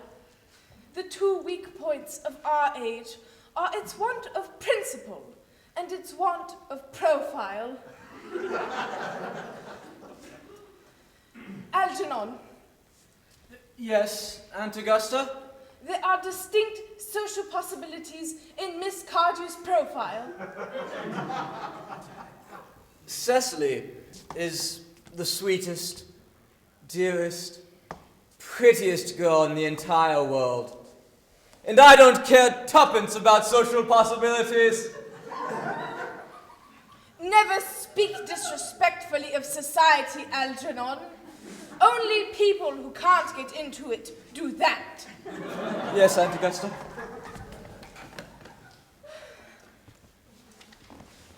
Dear child, of course you know that Algernon has nothing but his debts to rely on. But I do not approve of mercenary marriages. When I married Lord Bracknell, I had no fortune of any kind, but I never dreamed of allowing that to stand in my way. Well, I suppose I must give my consent. Thank you, Aunt Augusta. Cecily, you may kiss me. Thank you, Lady Bracknell. And you may call me Aunt Augusta for the future. Thank you, Aunt Augusta. The marriage, I think, had better take place quite soon.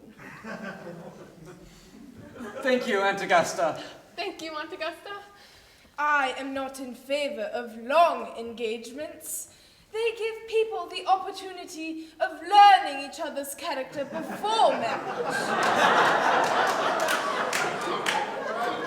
Which I think is never advisable. I beg your pardon for interrupting you, Lady Bracknell, but I believe that this engagement is quite out of the question. I am Miss Cardew's guardian, and she cannot legally be engaged without my consent until she comes of age. That consent I absolutely decline to give. Upon what grounds, may I ask? My nephew Algernon is an extremely, I may almost say ostentatiously eligible young man. He has nothing, but looks everything.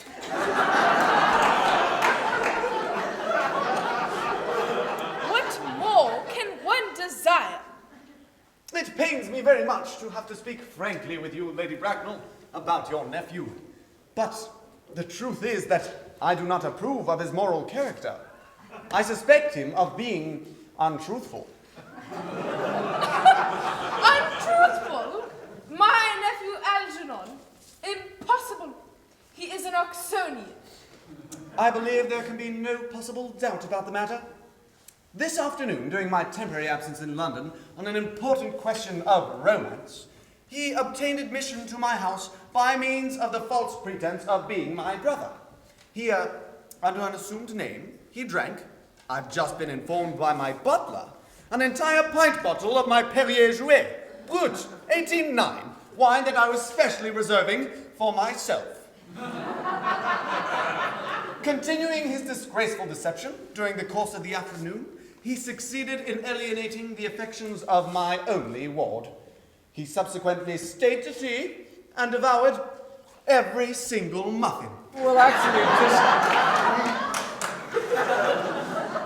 And what makes his conduct all the more heartless is that he was perfectly well aware from the first that I have no brother, that I never had a brother, and that I have not the smallest intention of ever having one in the future, not even of any kind. I distinctly told him so myself yesterday afternoon. Ahem. Mr. Worthing, after careful consideration, I have decided to entirely overlook my nephew's conduct to you. How extremely kind of you, Lady Bracknell. My decision, however, is unalterable. I decline to give my consent. Sweet child, how old are you? Well, I am only 18, but I admit to 20 at evening parties. You are perfectly right in making some slight alteration. A woman should never be quite exact about her age.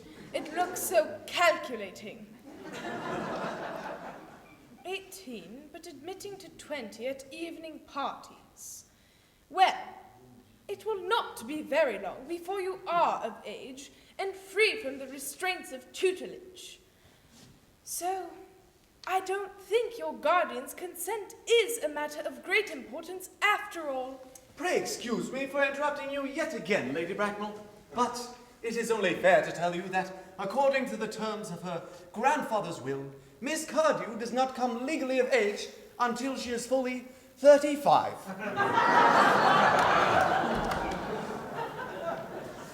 35 is a very attractive age. London society is full of women who have chosen of their very own choice to remain 35. Lady Dumbleton is an instance in point. She has remained 35 ever since she arrived at the age of 40, which was many years ago now. But I see no reason why our dear Cecily should not still be more attractive at the age that you mentioned than the age that she is at present. There will be a large accumulation of property. Algie, do you think you could wait till I was 35?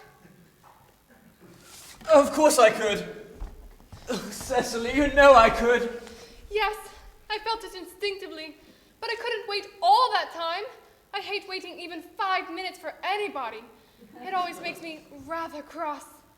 I am not punctual myself, I know, but I do like punctuality in others. And waiting, even to be married, is quite out of the question.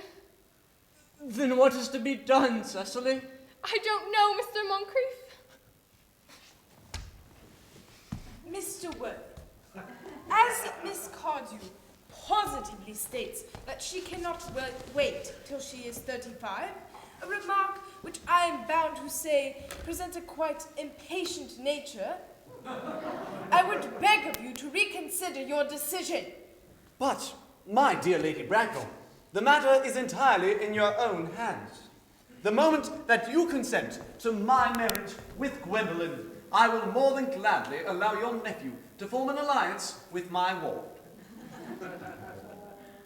You must be quite aware that what you propose is out of the question.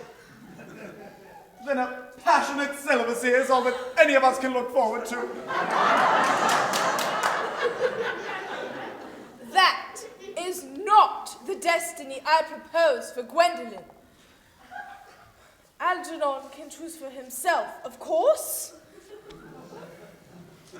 Gwendolyn, we have missed 5, if not 6 trains already. To miss any more would expose us to comment on the platform. Everything is quite ready for the christenings. Christenings! Both these gentlemen have expressed their desire for immediate baptism. At their age, the idea is grotesque and irreligious. Algernon, I forbid you to be baptized. I will not hear of such excesses. Lord Bracknell would be highly displeased if he learned that this was the way in which you wasted your time and money. Am I to understand that there are to be no christenings at all this afternoon? I don't think that, as things are now, it would be of much practical value to either of us, Dr. Chancellor. I am grieved to hear such sentiments from you, Mr. Worthing. They save of the heretical views of the Anabaptists. Views which I have completely refuted in 4 of my unpublished sermons. However, as your mood at present seems to be one particularly secular, I shall return to the church at once. Indeed, I have been informed by the pew opener that for the last hour and a half, Miss Prism has been waiting for me in the vestry. Prism! Did I hear you mention a Miss Prism? Yes, Lady Bracknell, I'm going to join her now. Pray allow me to detain you for a moment. Is this Miss Prism a female of repellent aspect, remotely connected with education? She is the most cultivated of ladies, very picture of respectability. That is obviously the same person. What position does she hold in your household? I am a celibate, madam. Miss Prism! Miss Prism, Lady Bracknell, has been for the last 3 years Miss Cardew's esteemed governess and valued companion. Despite of what I hear of her, I must see her at once. Let her be sent for. She approaches. She is not. I was told you expected me in the vestry, dear Canon. I have been waiting for you there an hour and 3/4. Prism! Come here, Prism!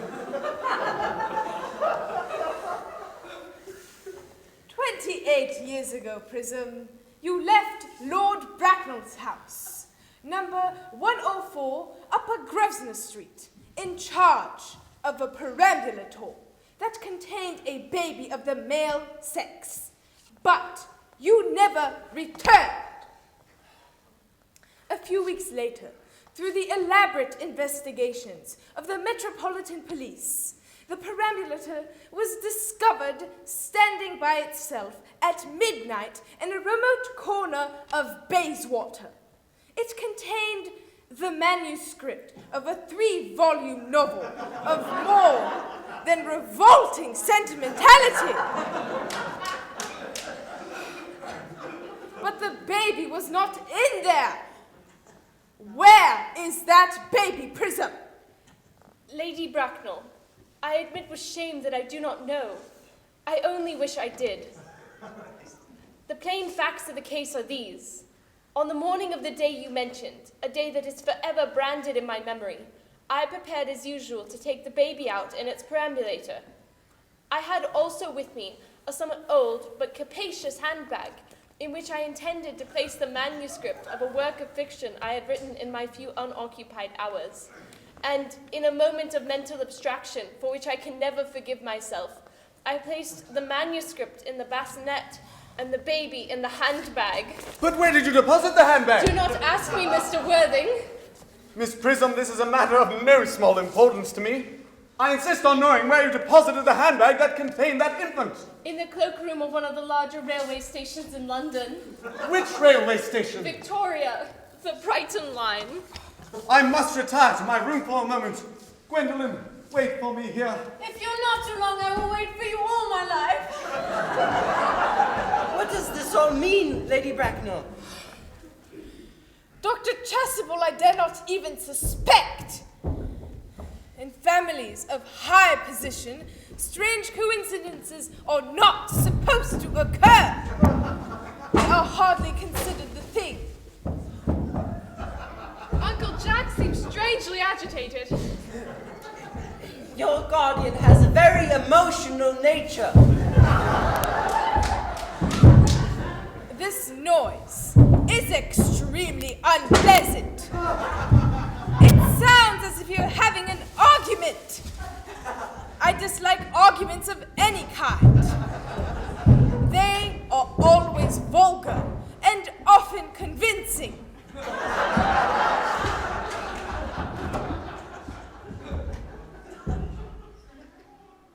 It has stopped now.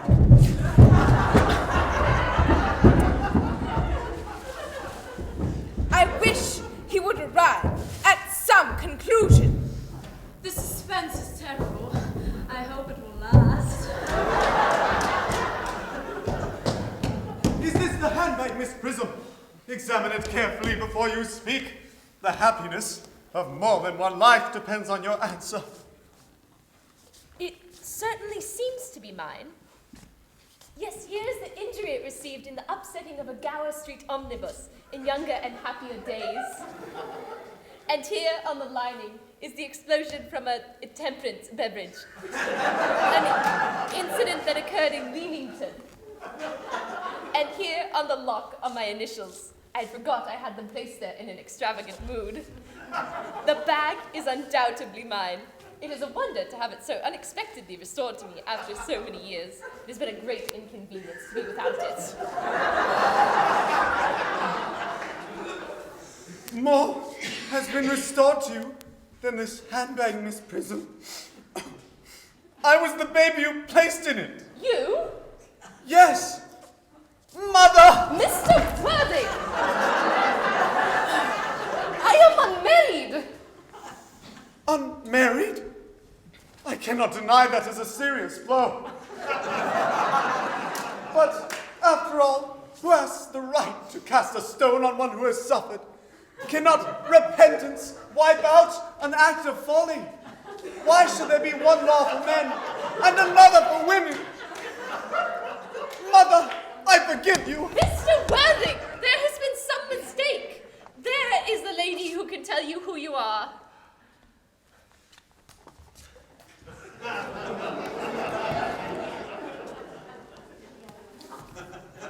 Lady Bracknell, I hate to seem inquisitive, but will you kindly inform me of who I am? I am afraid that the news I have to give you will not altogether please you. You are the son of my poor sister, Mrs. Moncrief, and consequently, Algernon's elder brother.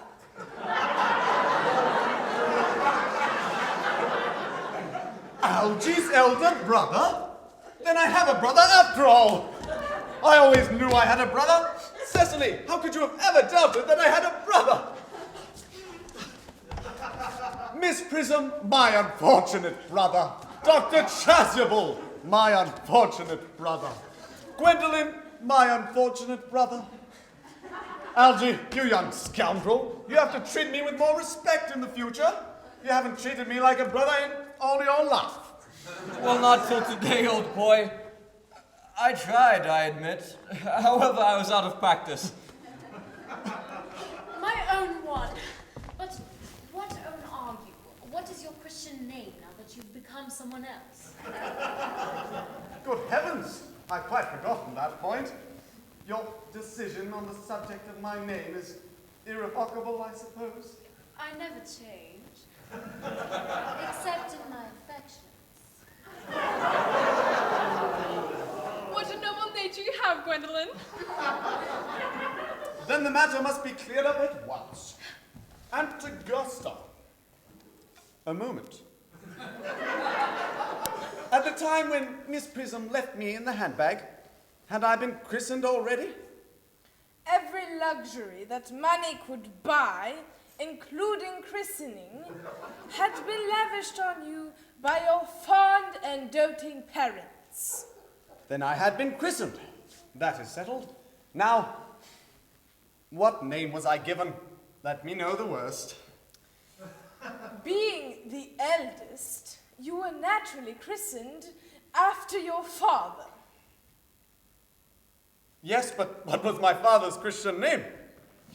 I cannot quite recall at the present moment, although I have no doubt he had one.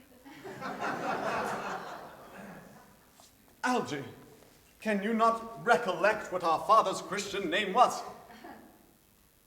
My dear boy, we were never even on speaking terms. He died before I was a year old. His name would appear in the army list of the period, I suppose, Aunt Augusta? The general was eccentric, but only in later years, and that was the cause of the Indian climate, marriage and indigestion, and other things of that kind. Would I find his name in the military directory of that period? Yes, but the general was a man of peace, except in his domestic life. But yes, I have no doubt that his name would appear in any military directory. The army lists of the last 40 years are here. These delightful records should have been my constant study.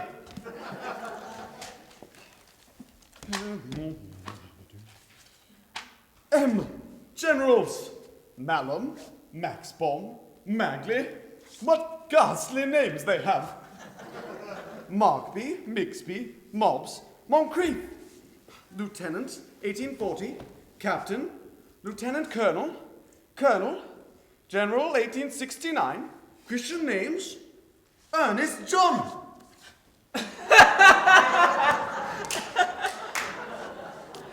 Gwendolyn, I always told you that my name was Ernest.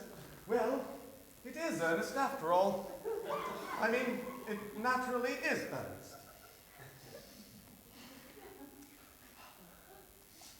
Ernest, my own Ernest. I knew from the first that you could have no other name. Yes, I recall now that the general's Christian name was Earnest. I remember having a particular reason for disliking the name. Oh, Gwendolyn, it is a terrible thing for a man to find out suddenly that his whole life he has been speaking nothing but the truth. Can you ever forgive me? I can, for I feel that you are sure to change. My own one. Letitia. Frederick at last. Cecily at last! Gwendolyn at last. My nephew, you seem to be displaying signs of triviality. On the contrary, Aunt Augusta, I have just realized for the first time in my life the vital importance of being earnest.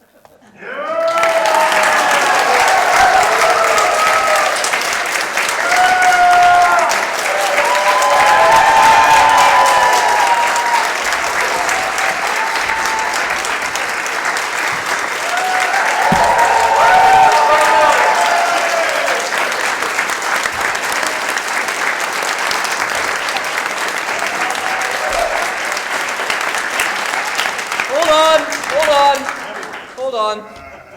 We have a couple of thank yous to end off with. I would like to invite Mr. Cocking, Mrs. Cocking, Miss Custer, and Miss Robinson to the stage.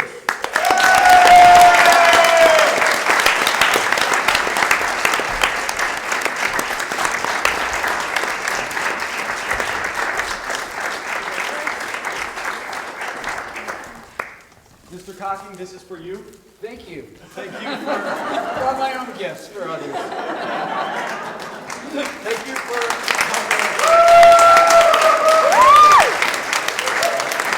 If it wasn't for Mr. Cocking, none of what you saw would have been able to happen. So we're very thankful to him for all his help in helping us get better as actors and, and organize us all. Yeah, so thank you.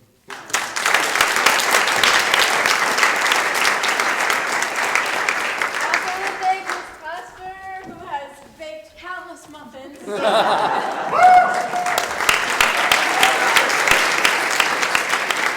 wouldn't have gotten here without your amazing organization skills and all of the props. And yes, thank you very much for all of that. Sorry. Hoping for all the work that she's done.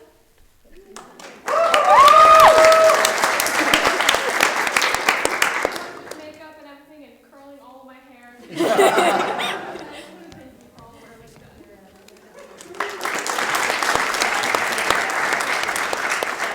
done. We also want to thank Miss Robinson, who has sewn 2 full dresses, which what? He saved us on so many accounts in the costume department, and has just been a constant encouragement backstage.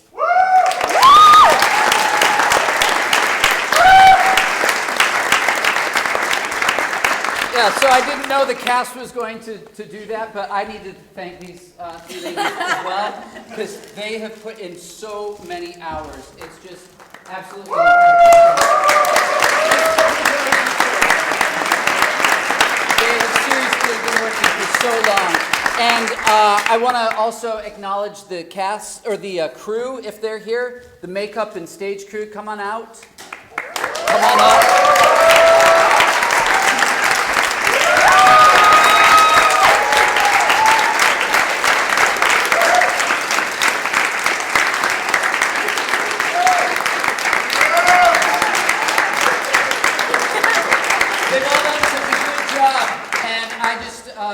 Lastly, I just want to thank the cast for all of the hard work that you put in, making this first show for me such a great experience. You guys were great, just knocked it out of the park tonight. That was awesome. And thank you all for coming out and supporting the arts here at VFA. We hope that this has been a fun way to spend an evening. We just so love creating stuff for you, whether it's the band program, the orchestra, the choir, the drama department, whatever it is here. We just love to offer our gifts that we have in the arts for you, and we're glad that you can come out and enjoy them. So thank you all, and I guess now it is time to tear the stage down and get this place ready for church tomorrow. Yeah.